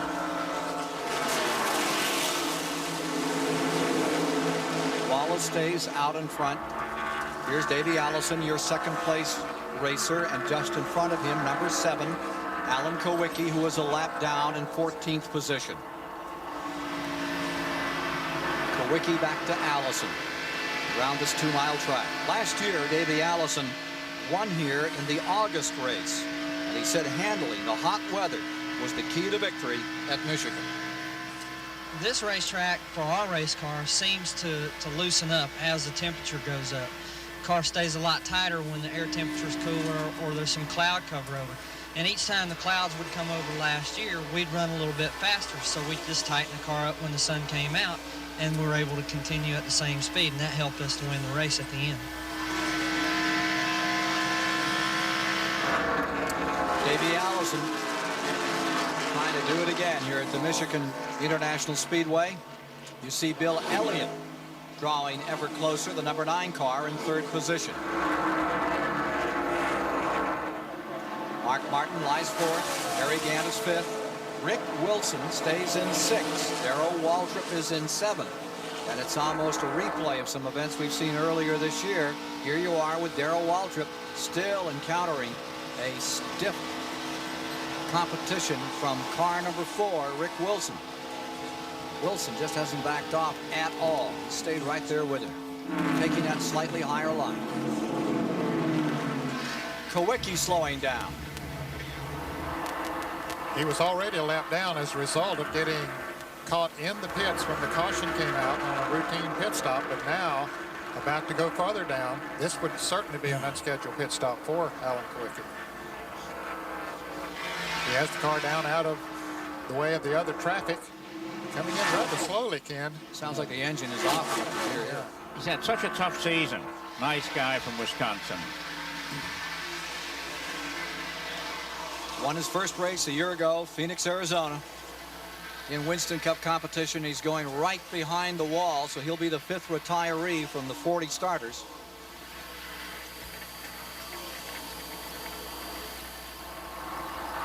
He keeps working the gear shift lever as if maybe something might be wrong there. Engine failure, the story in 4 of the last 5 races for Alan Kowicki. He's saying give them the scuffs. He says somebody might want them. Immediately thinking about some other competitors out there that might need the tires that he is not now going to use. Well, apparently that does mean he's out of it completely for the day. He has a shop in Chicago that does nothing but build engines for his team. Another one of those guys that doesn't get enough credit for the sportsmanship that he shows. Alan Kowicki. First thought as he retires from this race, and he really meant to do well here today. It's home track for him. Winston Cup competition. Ken, not too many races ago, he was in the top 5 in the Winston Cup point standings. Going into the race today, he had dropped to 12th, and this could drop him even farther down the line. Here's Schrader, 2 cars back from Waltrip. Remember, he's running a lap down, but he's flying through the field. That 25 car, he darts back in there. There's Brett Bodine directly behind, and Brett Bodine is closed up on Waltrip real good, as they say. Brett Bodine in the Bud Moore car right there. Brett having a good run here today. He's had some good runs this year, but he too has had a lot of tough luck like many of the other drivers in the field. Bud Moore's cars always run well on this racetrack, and Brett doing a good job of driving today. Waltrip in 7th, Brett Bodine in 8th. Here's Dave Despain.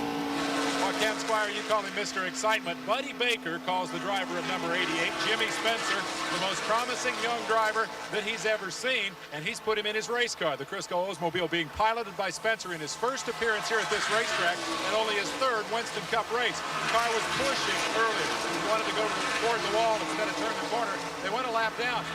Now they're running only a second slower than the leader. As for Spencer's part, he says he's tickled to death to be with Buddy Baker and thinks that this team has a great potential for the future. They've got all their shifting around and sorting out done now. They think this is the team with which they can go win races. I said to Buddy Baker, what kind of guy is Jimmy Spencer? He said he's the kind of guy that if you went up to him and said, there's a guy waiting out by the pit gate with a gun and he wants to talk to you, Jimmy'd say, guess I better get a gun and go find out what he wants. That's Jimmy Spencer, and he's coming on today, Ken. Don't be afraid to take a chance. Here's how you keep cool at Michigan today. Temperatures in the 90s. Thank you very much. Ken, yesterday Portable when shower. Jimmy Spencer had to leave early to go race in Louisville, Kentucky in the Busch Grand National race, Buddy Baker took that car number 88 out on the racetrack, and boy, did he turn some heads. First time, I guess, this year that he's been in a car. You know, he retired mid-season last year after he had a problem, and but he did a good job. He told me, I was down there when he pulled in, he says, oh, Lord, this felt so good, and he was smiling like I hadn't seen him smile in weeks, months. Right now, Rusty Wallace is pulling out. He's got a 5 1/4 second lead over Davey Allison, the widest interval of the day. You just saw Jimmy Spencer there, the 88 driver. He says, don't be afraid to take a chance. He said, that's what Bugsy Stevens, old Carl Bergman, Bugsy Stevens, the old modified champion, told him. He said, go for it, and that's what he's doing.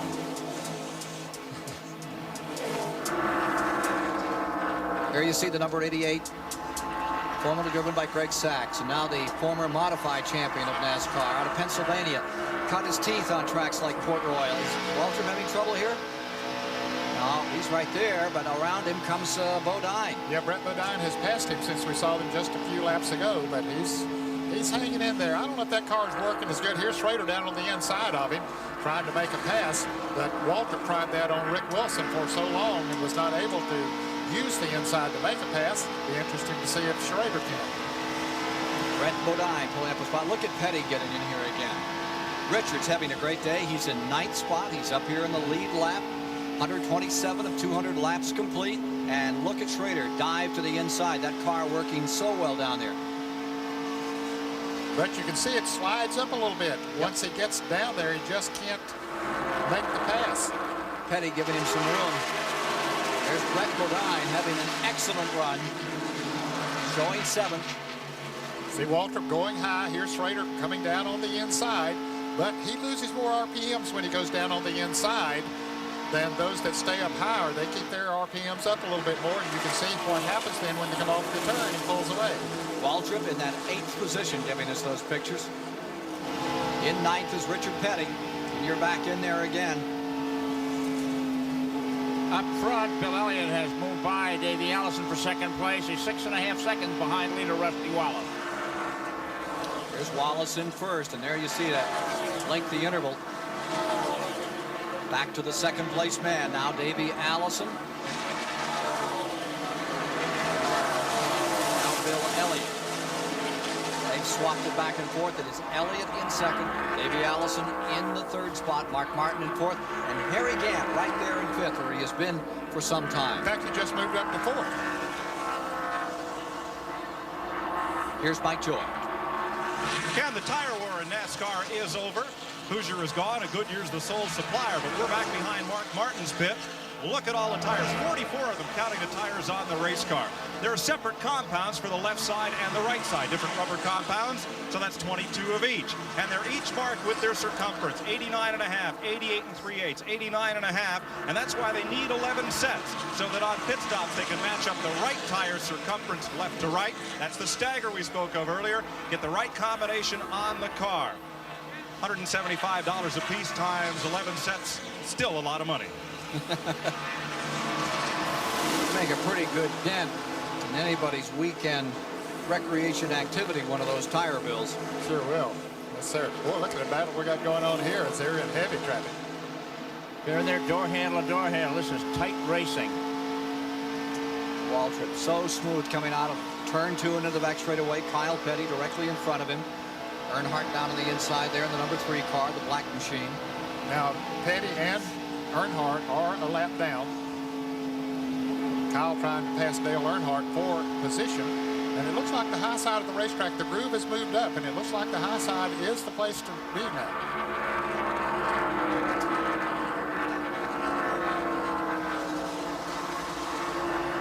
Rusty Wallace stays out in front. Here's a replay in the Waltrip car just a moment ago. Watch this. Okay, he's coming up on traffic, and it looks like he was almost out of control. Mike Joy. Dale Earnhardt making a stop here in lap 131. It's right side tires. Bert Shelburne jumps away, and David Smith cups the jack, and Danny Myers almost goes down pit road, and he gave it a little head shake of frustration as if he might not have got that whole can of gas in, but they've been struggling with it today, and they're still playing catch-up. I think he was shaking his fist. I thought a moment ago we saw Waltrip shaking his fist at someone out there as we continue to watch. Well, we wonder if he got tapped a little bit. Let's see if we can tell what did. Certainly not from the front. Everything was okay. But look how he really has to turn the steering wheel, and then he shakes his fist. So apparently somebody tapped him a little bit from the rear. Bill Elliott in second, Harry Gant third, Davey Allison in fourth. Working live inside of Darrell Waltrip's car another time. Rick Wilson is sixth. Waltrip lying seventh.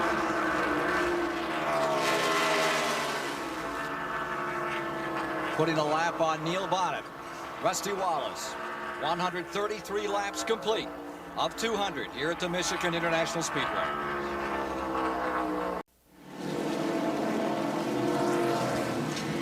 Pit stops to the order. Let's go right to Mike Joy. Rusty Wallace is on pit road. Davey Allison coming in right behind him. Wallace was the race leader when we went to caution as Waltrip flashes by. They're trying to get all the gas in along with those right side tires. Crew chief Barry Dodson opts for 4. Tires all the way around on Wallace. Dick Trickle is in. Now Davey Allison's crew, they're looking at the race leader. They've got the right sides done, and Robert Gates hustles that jack around. Most everybody that hasn't just been in may get the 4 tires. Gates talking to his driver. They finish up on Davey Allison. A little bit lengthy stop here, and he stalls it. They get him refired. Davey's away. Caution out for the 3rd time today. Created by a blown engine from number 75. The Mock Rahili car going into turn 1.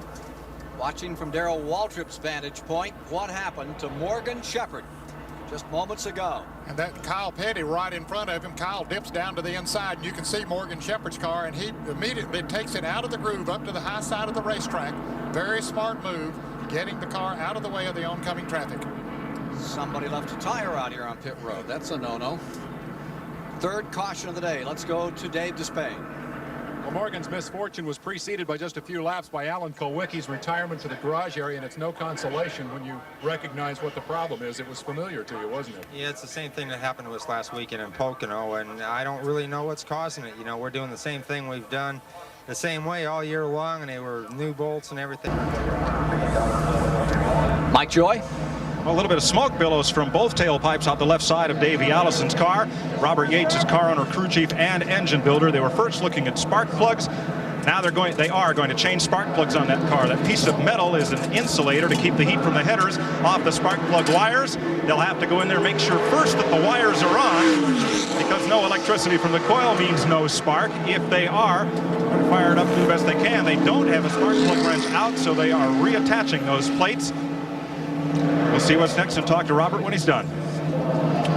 Well, that yellow flag erased a 6.5-second lead that Rusty Wallace worked so hard to build. We have 136 laps complete, so they can't go the distance from here on a tank of fuel. They'll be in for another stop. Well, they have the hood down, and look at the smoke as he fires that car and heads back out. Doesn't sound like it's hitting on all 8 either as he moves out. Right behind him was Dale Jarrett as they have the hood up on his car. They're doing work to it on the right front. The suspension, something went wrong with it. Looks like another lap before they turn them loose. Here's Mike. Robert Yates talking to his driver, Davey Allison, trying to look at Davey, looking at temperatures, listening to how the engine feels, and they'll figure out, try to diagnose it from there. Robert, what do you think? Yeah, we've got a hole. It's not pushing out the breathers, so it's not coming through the, like through the piston. There must be a valve. So nothing they can do from here but ride it out. Now, he'll be down on horsepower, but as we've seen, these 8-cylinder engines, even when they lose one jug, they still run along here pretty well. So Davey may not have a chance to win this thing, but he'll pile up some Winston Cup points and could figure in the outcome. And we're still just midway through the season as they move to Daytona Beach on July the 1st. As we watch them go by us this time, Wallace is first. They're getting green next time by. Harry Gant second. Mark Martin is third. Brett Bodine fourth. Ricky Rudd is in fifth. Wilson is in sixth. Seventh is Bill Elliott. Eighth is Darrell Waltrip. Ninth is Richard Petty. 10th is Cope. 11th is Lake Speed. 12th is Marlin. 13th is Davey Allison. And going 14th is Dale Earnhardt, being shown in the lead lap as they get ready to go back under green. But he's barely in the lead lap. He's just in front of Rusty Wallace, so he's at the tail end of the lead lap. He'll have to stay out in front of Wallace in order to be counted as being in the same lap, and that's highly unlikely the way Wallace's car is running. See him right behind the pace car here, Chris, back straight away.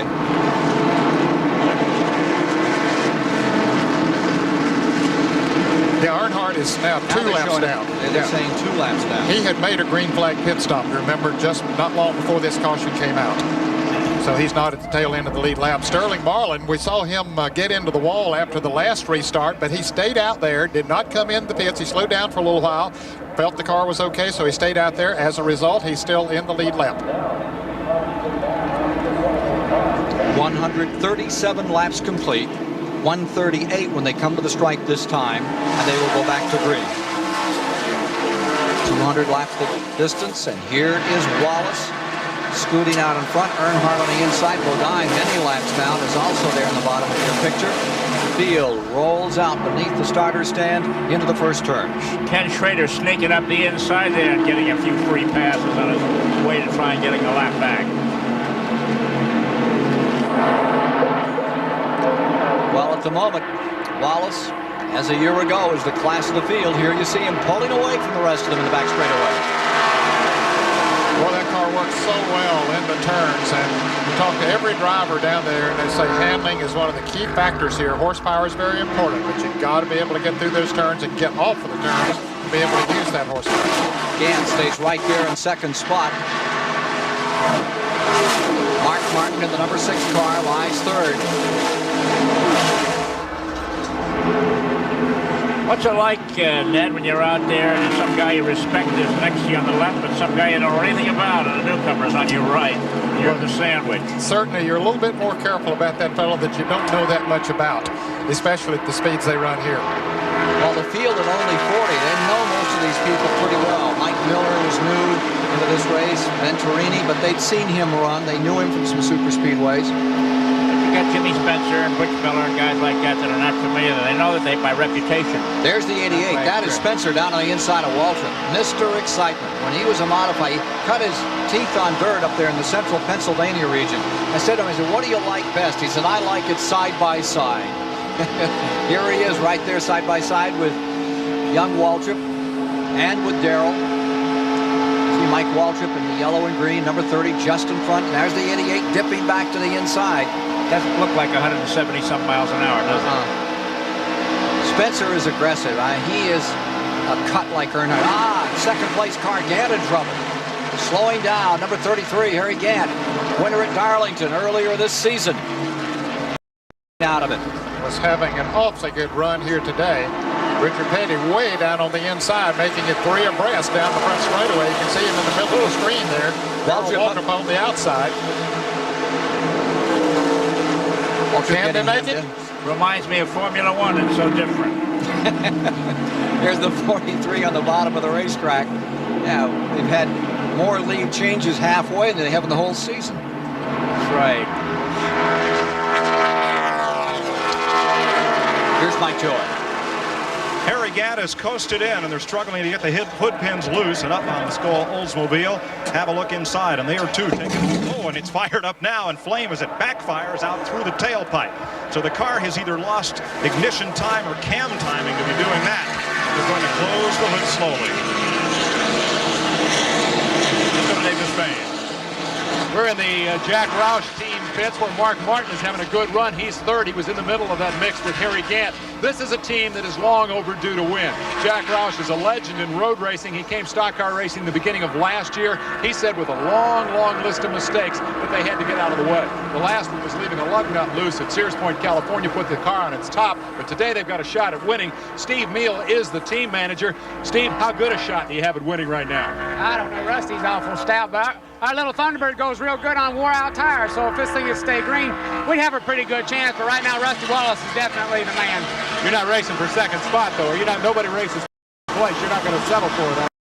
They don't settle for it in the board. We're not going to settle for it on the racetrack. We got a lot of big support here for all this crowd trying to get something done. If we don't win, we're real disappointed. Second's okay, but we're aiming to win one. Steve Meal is the team manager. Robin Pemberton, the crew chief. They grew up together in New York, and they say that Mark Martin has more input into this car than any inexperienced driver in the field. Let's go back up pit road to Mike Joy.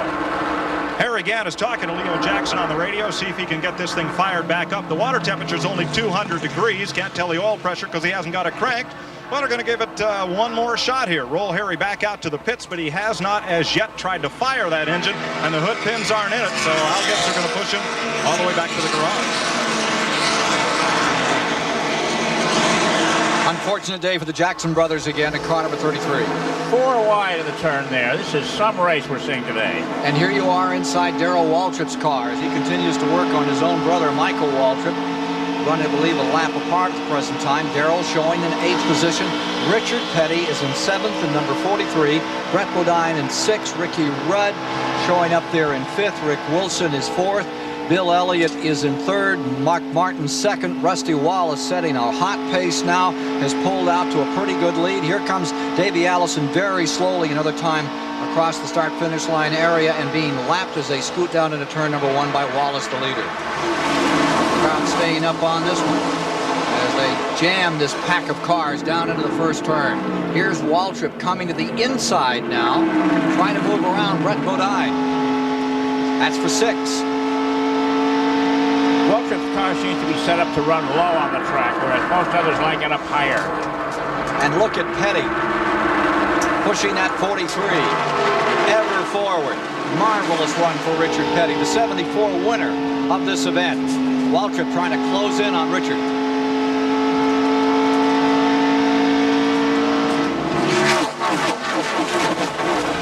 Just some great racing here back in the pack. Richard Petty, and all of a sudden Mark Martin and Elliott are into it. Here comes Elliott, just motored up there and pulled by Mark Martin for second place. The Fords, which were out during after the first round of pit stops, are back now. Fords, we have 2nd, 3rd, and Brett Bodine is up there. Let's take a look. Here we are with Waltrip again, passing Dale Earnhardt down 2 laps.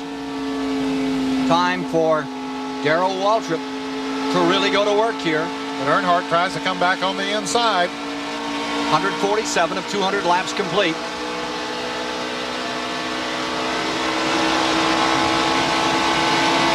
Richard Petty in 6th. Waltrip is 7th.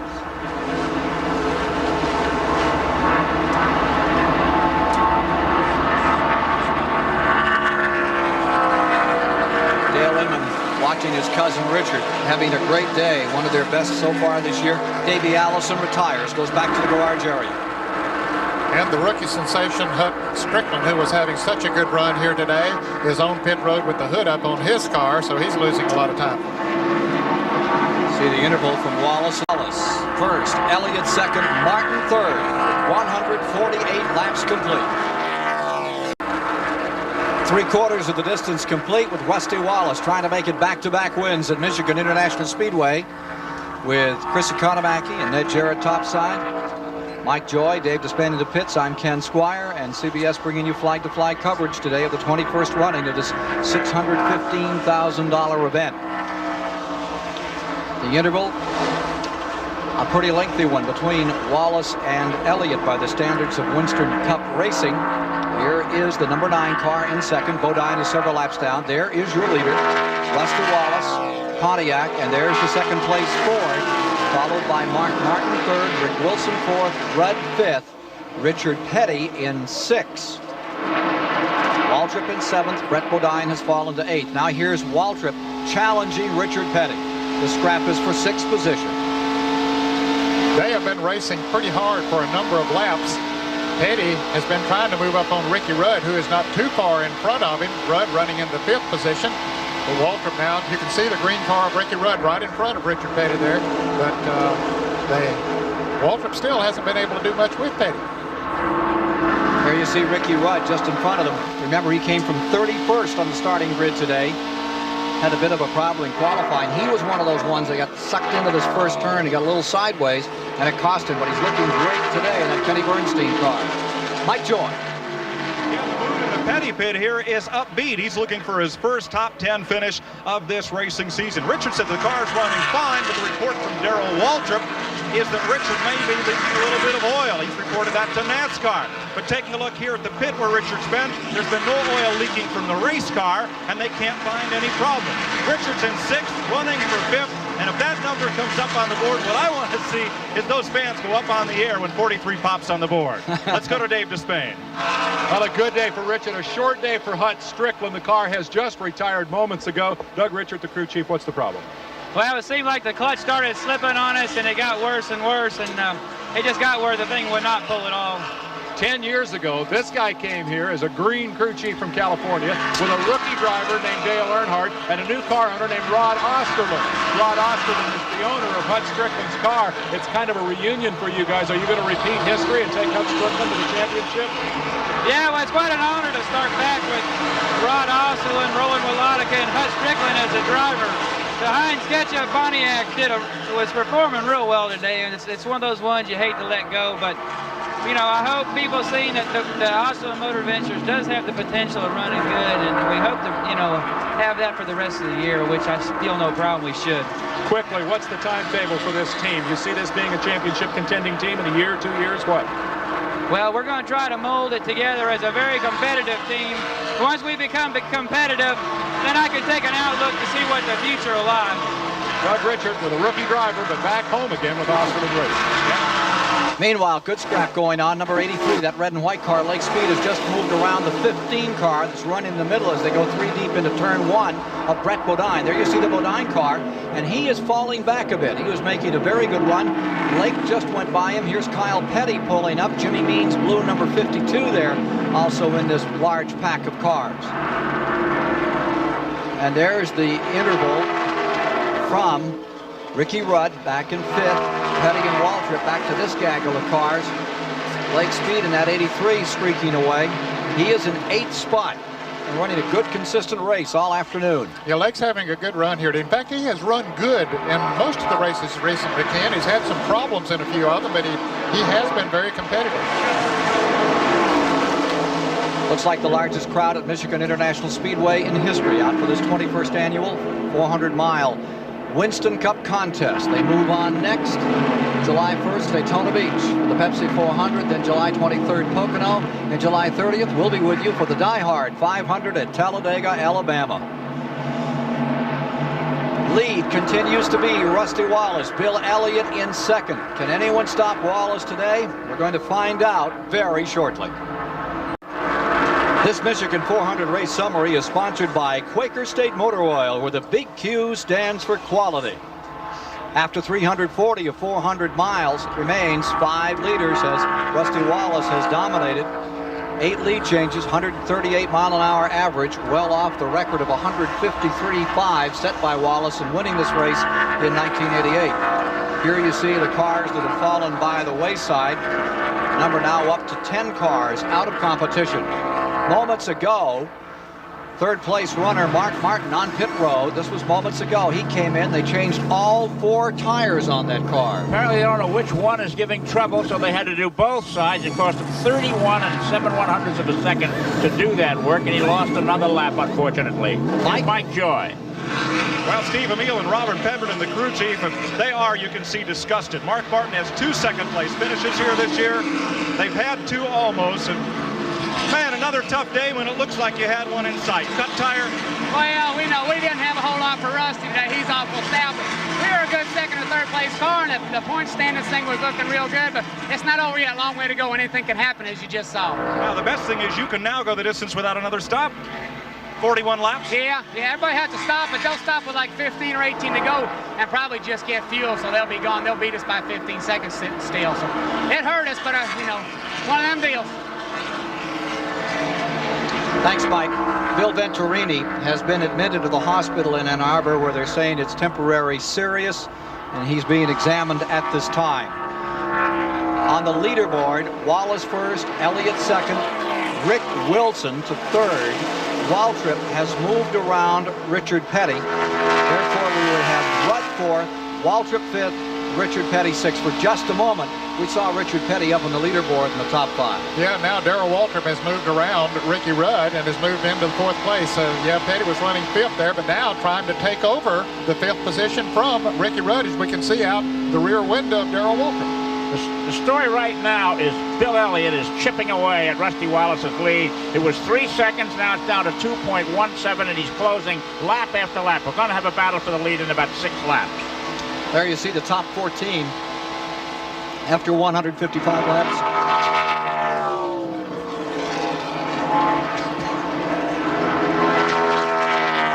First to second right there. That's the interval. Fellow doing his own monitoring here today. A little scanner, checking on what they're saying. Yep, and he's got all the different teams there listed as to which number he punches, I guess, and he can listen in on what they're saying. Again, Lake Speed up to 7th position, just behind Petty in the 43, having an excellent run. Bodine in 8th. That's Brett Bodine in the 8th position. Jeff Bodine had trouble early. He's a number of laps down. Brett Bodine having one of his best runs of the year. 11 cars being shown in the lead lap. And they're showing Sterling Marlin up in that 10th position in that lead lap. Remember, he had a little fracas up here in turn number 4. Put it up toward the wall, bent it a little, but kept right on going. Yeah, he's moved up to 9th now. He's moved around Derek Koch, who is still in the top 10, still in the lead lap.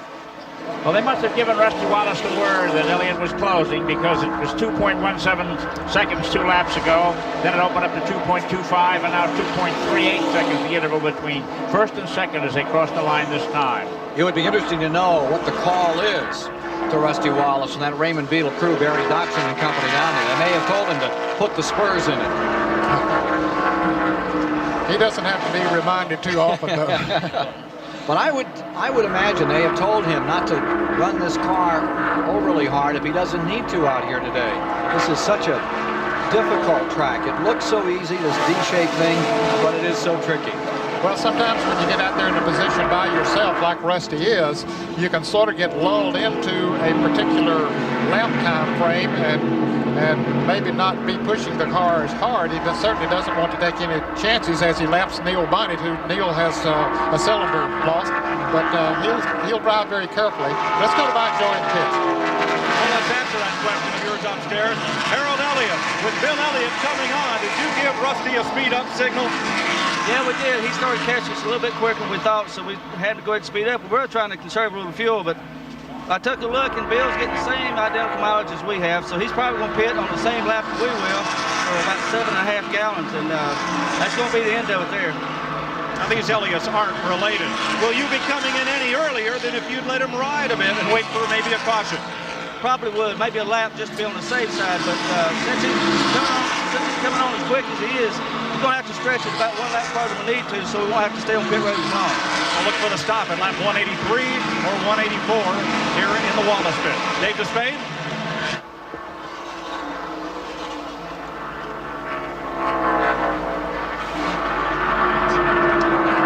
We'll get a report from Dave in just a moment.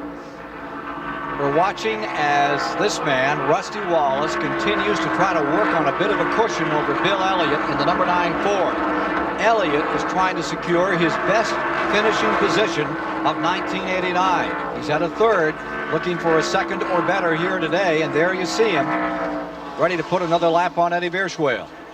Rick Wilson lies third, and looking a little further back, there's the scramble continuing. There you see Ricky Rudd in that 26 car, who is in fifth. Waltrip has moved up into fourth. You see Mark Martin lying a lap down, and the number 6 getting a lap back from that pair right now. Yeah, but he has to pass the leader before he's really officially back in the lead lap, so he's got a long way to go to catch Rusty Wallace. And here comes Petty to the inside on Ricky Rudd. Fight for fifth. Petty noses out in front of the Pontiac. Back comes the 26 on the outside, the Buick there, and they're side by side for fifth. Crowd loving this. Oh, they do. Look at them stand up and cheer Richard Petty on. Got it. Great collection of fans. You know, Richard Petty has more fans in stock car racing, and A.K. Foyt has them in IndyCar racing. It's interesting about these guys, how they've won the hearts of racegoers all over the country. Petty to the inside, 200 wins. Been a long time. Looking for 201. Back to the inside, and Ricky Rudd won't let go. Smoke pouring out of 43. Fire coming Engine goes away on Petty's car. He's trying to control. He loses it. It's spinning toward the infield. Coming back up. Beautiful piece of driving. Beautiful. Great save. Gosh. And of course the caution will be coming out. But what a great day for Richard Petty for so long, and then to have to end this way. Not many drivers would make that save. Now this is going to give everybody an opportunity to make that final fuel stop and then run them wide open to the finish of the Michigan 400. Richard Petty coming on a pit road, bringing out the caution. Masterly job of driving there with it. Flames coming out, oil on the tires and so forth. That's that third turn, which is so difficult to get into that long straightaway and easing in there, and you could see him fighting that wheel and just not overdriving. Overcorrection there, and he could have been in big trouble. He kept it down to the bottom. It started to come up, only came up about 10 feet maximum. Gave the others plenty of room to get around him should there be trouble. He's still some kind of driver. He sure is. He's still very capable. And he proved that today. I think that he's still capable of driving that race car when he has the car under him. Caution is out.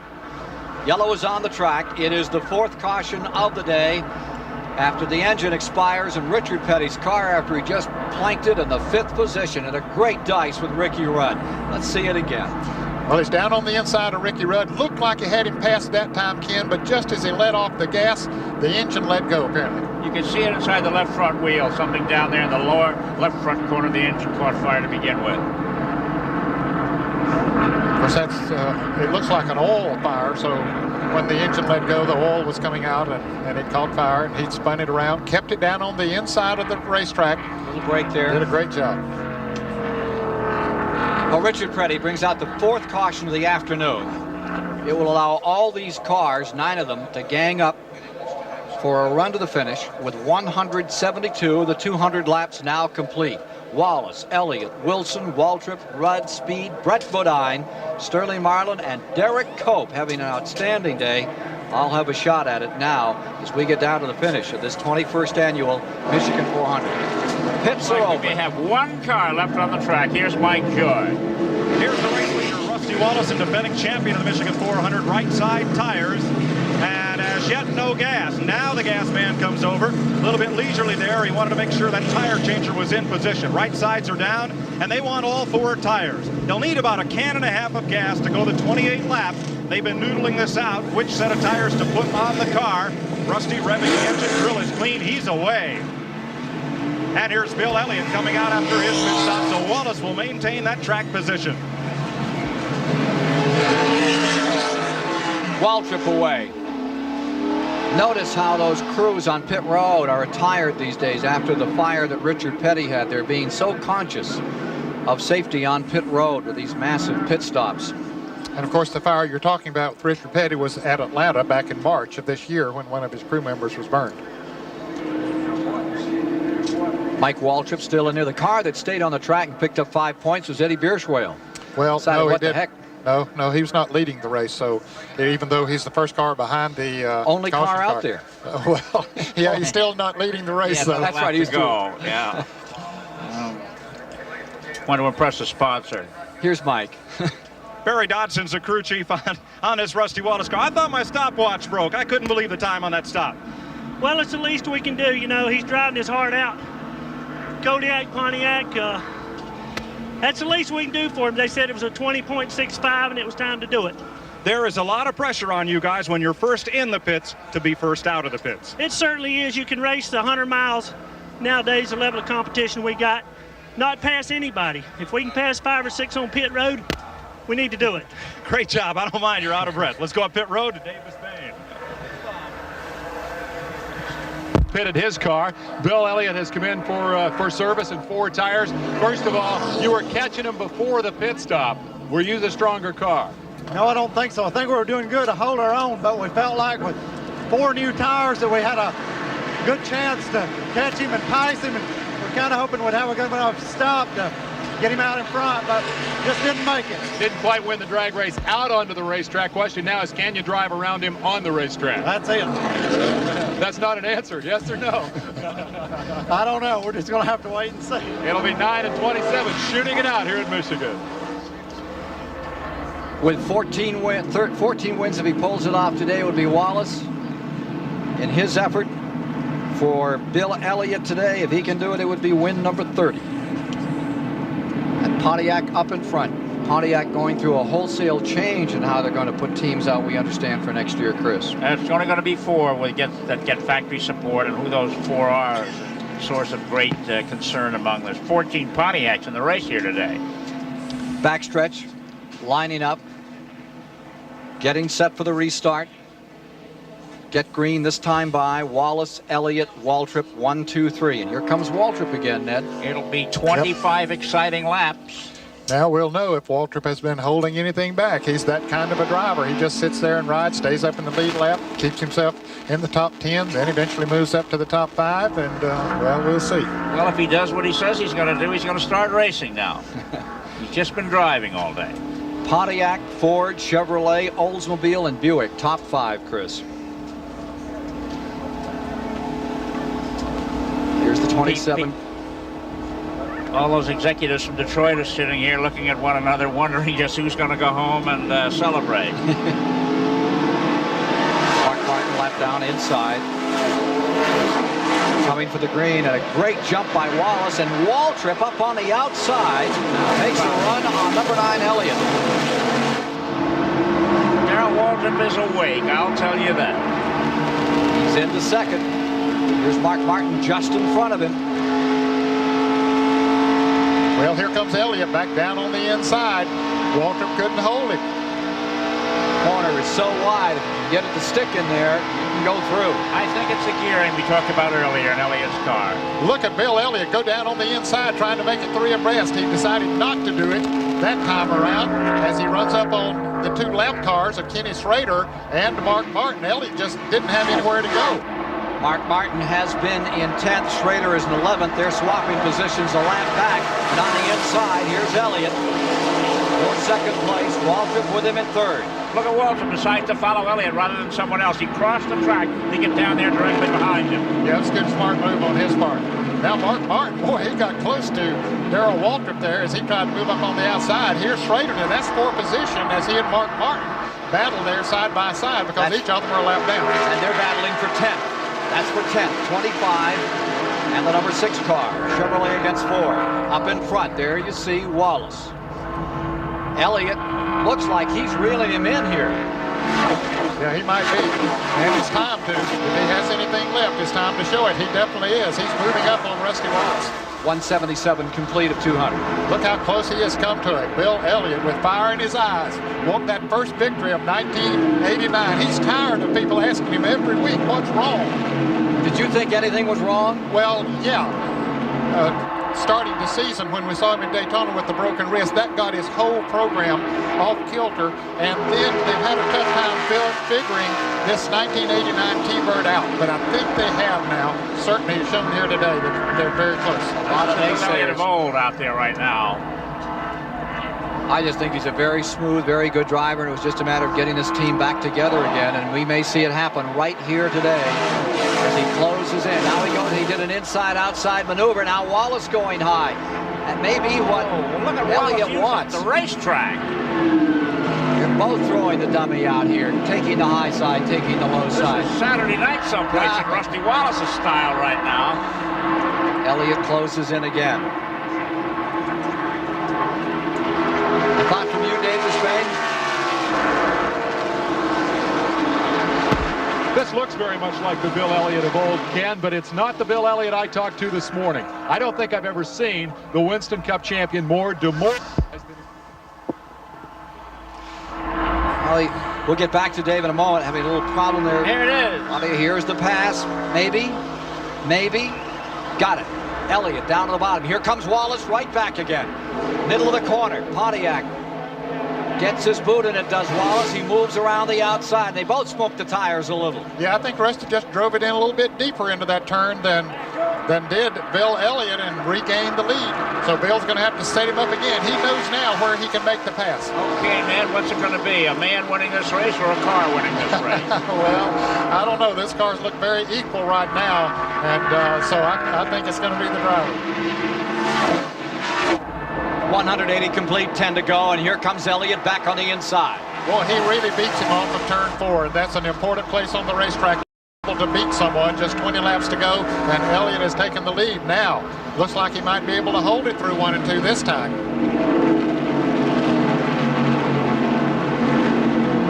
2 car lengths. 20 laps to go. Back straightaway. Hey, 4 car lengths. Yeah, he's pulling away. Is Rusty going to even be able to hang on to the draft? Elliott has turned it loose. Wallace coming back a bit here as he has before in the middle of the turn. We asked Bill Elliott whether he'd rather lead or be in the draft coming down the stretch. You need to be out front here because, you know, the way these cars are nowadays, you can't really follow anybody and do any good. You've got to be able to be up front and let them work to get by you. There he is out in front, 5 car length advantage. Waltrip stays 3rd, Wilson 4th, Brett Bodine 5th, Ricky Rudd is 6th, Lake Speed is 7th, Sterling Marlin 8th, Derek Cope 9th, Mark Martin a lap down in 10th, fighting with Schrader. Mark Martin to the inside, still picking up ground in the Roush car. Well, Darrell Waltrip knows he's a lap down, so he's not going to fight him too hard. In fact, he might just let him go and say, hey, maybe I can pick up his draft and pick up a little speed here. The speed lies with Bill Elliott first, looking for that first win of 1989. Ernie Elliott looking on out of Dawsonville, Georgia. His dad and mother home watching. I'm sure they have their fingers crossed right now. As does the crew at the famed Dawsonville Pool Hall. Bill Elliott staying in front and drawing away from Rusty Wallace in second. Back with more of CBS Sports coverage of the Michigan 400 after this word from your local station. Jimmy Means in car number 52 has just crashed at turn 2. Jimmy Means has smacked the wall hard. Very, very hard in turn 2. Caution has just been unfurled. Coming back to the line. Safety crew already there.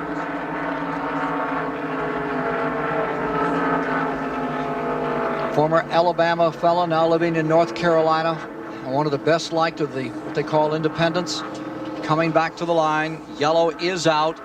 And as they come to the stripe, Bill Elliott first, Wallace second, Waltrip third, Cross 186 down. Now will they pit? We'll see the next time around with about 14 laps to go. Let's take a look at it. Jimmy Means had already spun into the wall, and you can see he hit the wall with the front end of the car, which tore it off, so it wasn't a head-on type of a lick. Swept it off. Well, this means another restart. Chance for somebody to out-accelerate someone else when the green flag comes down. Yeah, I'm sure that Bill Elliott didn't want to see this caution. He doesn't have the right gearing for the quick starts. Well, the pit crews are ready, whether they're decoys or out there. Yeah, whether they're decoys or not. Of course, fresh tires will run faster normally than tires that are heated up. And plus the fact that they've run through perhaps some debris on the racetrack from that wreck. Don't want to take a chance as far as cutting a tire down, and so we'll just see. Can they take a chance in that and wait until another lap goes by before they stop to make sure there's no debris there? Or does that put them too far back in the lineup? Well, if that leader comes in, you can rest assured that most of the others in the lead lap will come in. 187 complete as they come by this time of 200. Elliott first, Wallace second, Waltrip third, Wilson fourth, Rudd fifth, Bodine sixth, Speed seventh, Sterling Marlin eighth, Derek Cope ninth in the lead lap. Mark Martin 1 lap down in 10th. Let's see. Waltrip stays on. Waltrip stays on the track, as does Rudd. Mike Joy. Rusty Wallace making his stop. They're going out. It's definitely a 2-tire change. On the right side, they're looking at the lefts. Yes, the lug nuts are coming off. Meanwhile, up at Bill Elliott's pit, the right sides are also changed on Elliott's car, and they're going around. Dan Elliott yanking off a left side tire, getting set to change those as well. Back at the gas tank, Mike Grant on the Elliott car is done. They drop the jack, he's away. Wallace's still working. Still working.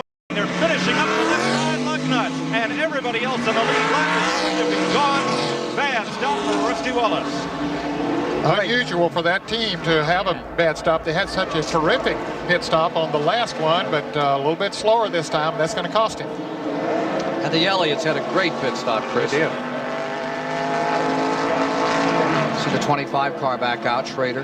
Then the 83, that's Lake Speed. Of course, he's still in the lead lap, Lake Speed, so Rusty Wallace will have to dispose of him before he'd have a shot of getting up there. Mike, can you update us? Well, Barry Dodson, I'd love to come and talk to you when it's a great stop, but you know I got to come back. What happened there on the left side?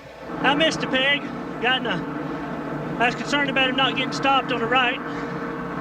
I just missed a peg on the left. I knew it was close, but I didn't have time to let it down and go back up.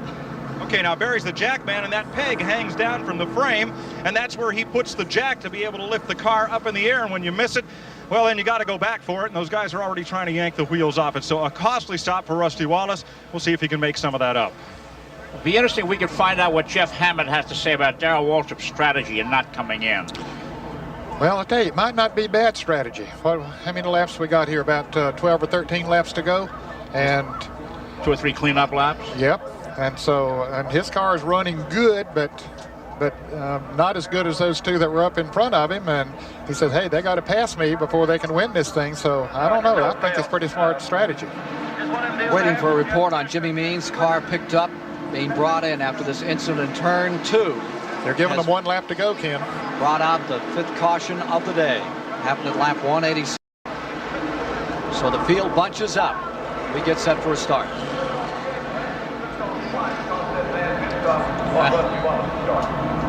Here you have Waltrip, that 17 car leading the parade down here into turn number 1. As they say, it ain't over till it's over. Think he can hold on to it? It doesn't look like he's had the power. I think Elliott can catch him. Report in on Bill Venturini is that he's in stable condition. That's all we have to report at this time on Venturini. Well, it's certainly good news to hear that he was conscious. Waiting for an update on Jimmy Means. They were very quick getting him out of there, so I presume that he's okay after he smacked the wall. Yeah, the front end looked bad on that car, but after we saw the replay, it just sort of scraped around and didn't hit the wall head on. So swept it off. Yeah, so it wasn't a real hard lick. It didn't look like. Well, they bunch them up and get ready for this shootout. The Michigan 400 from overhead. Goodyear Blimp Enterprise giving us these shots from Pompano Beach, Florida, that we've been enjoying today. Controls, Captain Dick Ash from Sunrise, Florida. Leader, second right now is Ricky Rudd. Third, they're posting Sterling Marlin. There's the picture as we get set for the go. Waltrip there in the 17. Ricky Rudd, what a scramble he's put on today, stays second. Sterling Marlin, the guy that you said at the top was the man to look for his third. Bill Elliott back and forth, Brett Bodine in 5th, and there's the scramble, and look at Waltrip. Boy. Yanked that car out in front. He turned it loose. Well, he made a good restart. You know, the last time around, last caution, he had a good restart, but Elliott passed him back pretty quickly. But boy, not this good. He really moved out. And look at his wife, Stevie. She's very happy about that. That she is. Jeff Hammond looks a little happy, too. 10 laps to go this time by. 10 this time by. And look at that interval. Look at Here's Ricky Rudd on the outside. Second place. Down they come to the stripe. Wallace lay 8th on that restart. He's right up behind Jimmy Spencer. Dave Despain.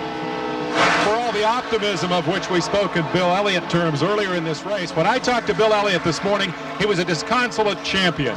He was tired of the competition. He was tired of living in hotel rooms. He was tired of a car that wouldn't run as fast as he wanted to. He was tired of mechanical problems, and he was tired of being behind. I asked him what happens today. He said it'll all depend on how the car runs when I climb under the wheel about 1 o'clock. This car has run like a rocket all day long, and indeed it looks like the Bill Elliott of old. And behind him, it is the crew of old who got him in here and got him out when he needed to be back in front. He hasn't won a race this year, but he's won 6 on this racetrack. And it looks like it could very well be 7 here today. And there he goes for second spot. He's got Rudd on the outside, and away he goes. There you see the leader, Waldrop in the 17, and into second moves car number 9. Bill Elliott trying to chase Darrell down. Back and straightaway. Even coming through traffic, Ken, he is gaining on Darrell Waltrip. I think he has enough time to catch him. Mike Joy is in the Darrell Waltrip pit. Well, here we are again, Jeff Hammond at Daytona. Everybody got gas. Darrell didn't want it. Now everybody's got tires. Can he do it? Mike, I tell you what, it's going to be really close. Bill is just really strong today. We knew the only way we could beat him was just to try to get out in front of him and just get a big jump on him and hope and pray that we can just hang on. If we do, it's going to be a miracle, but we found that was our best opportunity. We had our best set of tires on we've had all day, and we'll just let Darrell have the best we could. Yeah, earlier, he'd been asking for a lower gear. Would that help him now if he had it? Yeah, if we had a lower gear, it would really be a big benefit for us. But, you know, we elected to go with just a little higher gear and you know, kind of help us in the finish area. But, you know, that's then and this is now. We'll just take our lumps as they come. And that margin is dwindling. Challenge. Elliott to the inside. Wallace up to 5th. And here's that challenge for the lead. Here's Elliott. Bottom of the racetrack, going for first place. There, Waldrop stays with him, drops into the draft. Crowd is going wild here. 2 laps ago, he was 1 1/4 seconds behind. He gained 0.6 of a second a lap, 2 laps in a row, and blew him off. And Rusty Wallace doesn't seem to have it this time. There's Rusty Wallace closing in on Ricky Rudd. 3rd, Rudd. 4th, Wallace. 194 complete this time by of 200. Now look how easy Rusty Wallace is able to pull down on the inside and move around Ricky Rudd. Ricky Rudd did not stop for fresh tires. Wallace did. That makes a difference. Leader pulling away. Elliott building an advantage now after he ran Waldrop down. 5 to go. 5 laps remain.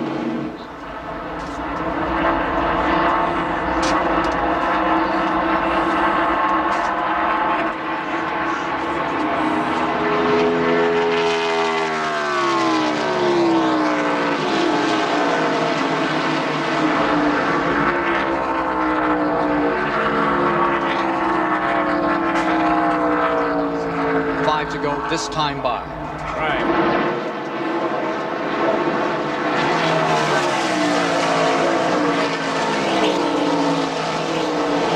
Waldrop 2nd, Wallace 3rd, Rudd 4th, Bodine 5th. Waldrop just doesn't have any more to give. Nope. He gave it his best shot. I think his strategy was right. As Jeff Hammond said, they had on the best set of tires that they had all day long, and so why change them? But it just wasn't enough for Bill Elliott.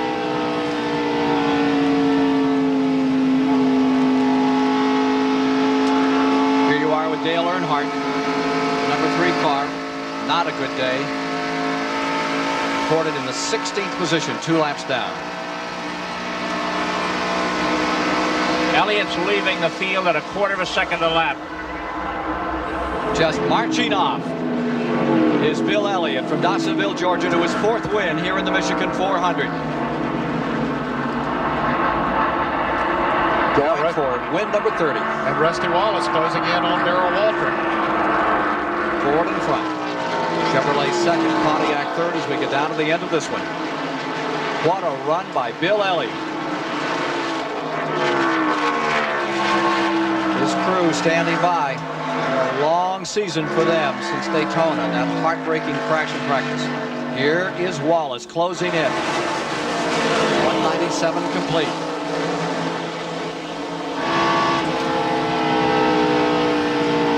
Darrell Waltrip having to fend off Rusty Wallace.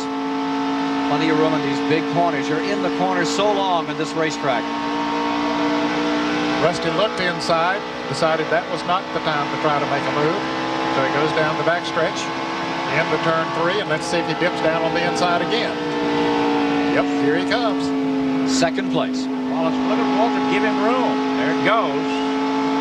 I think that the difference in the number of laps they have on their tires is what's working here. The new tires by Wallace just let him drive down on the inside and drive on around, as did Bill Elliott. Elliott continuing to draw away, as you can see here. What a run he's made. How long, then, does the entire edge hold if you put new ones on? About anywhere from 5 to 10 laps. Then they're all the same. Yes. Rusty Wallace, last year's winner, settling into second place. Would love to chase down Bill Elliott.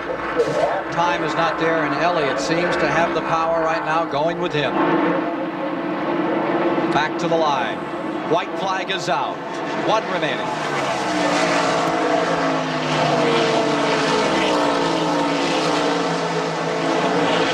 There you see Rusty Wallace still trying to close. Running out of track, running out of time. Just think if Bill Elliott had qualified just a tad faster, the winner's check would be increased by $91,200. Right, he started outside of the front row. About 0.05 of a second.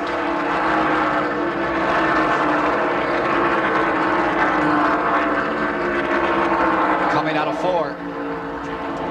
Wallace still closing, but too late. And the winner today is Bill Elliott. The Ford has come back to win here at Michigan, where it won 3 in a row. Ernie Elliott being congratulated. 7th victory on this track for that team.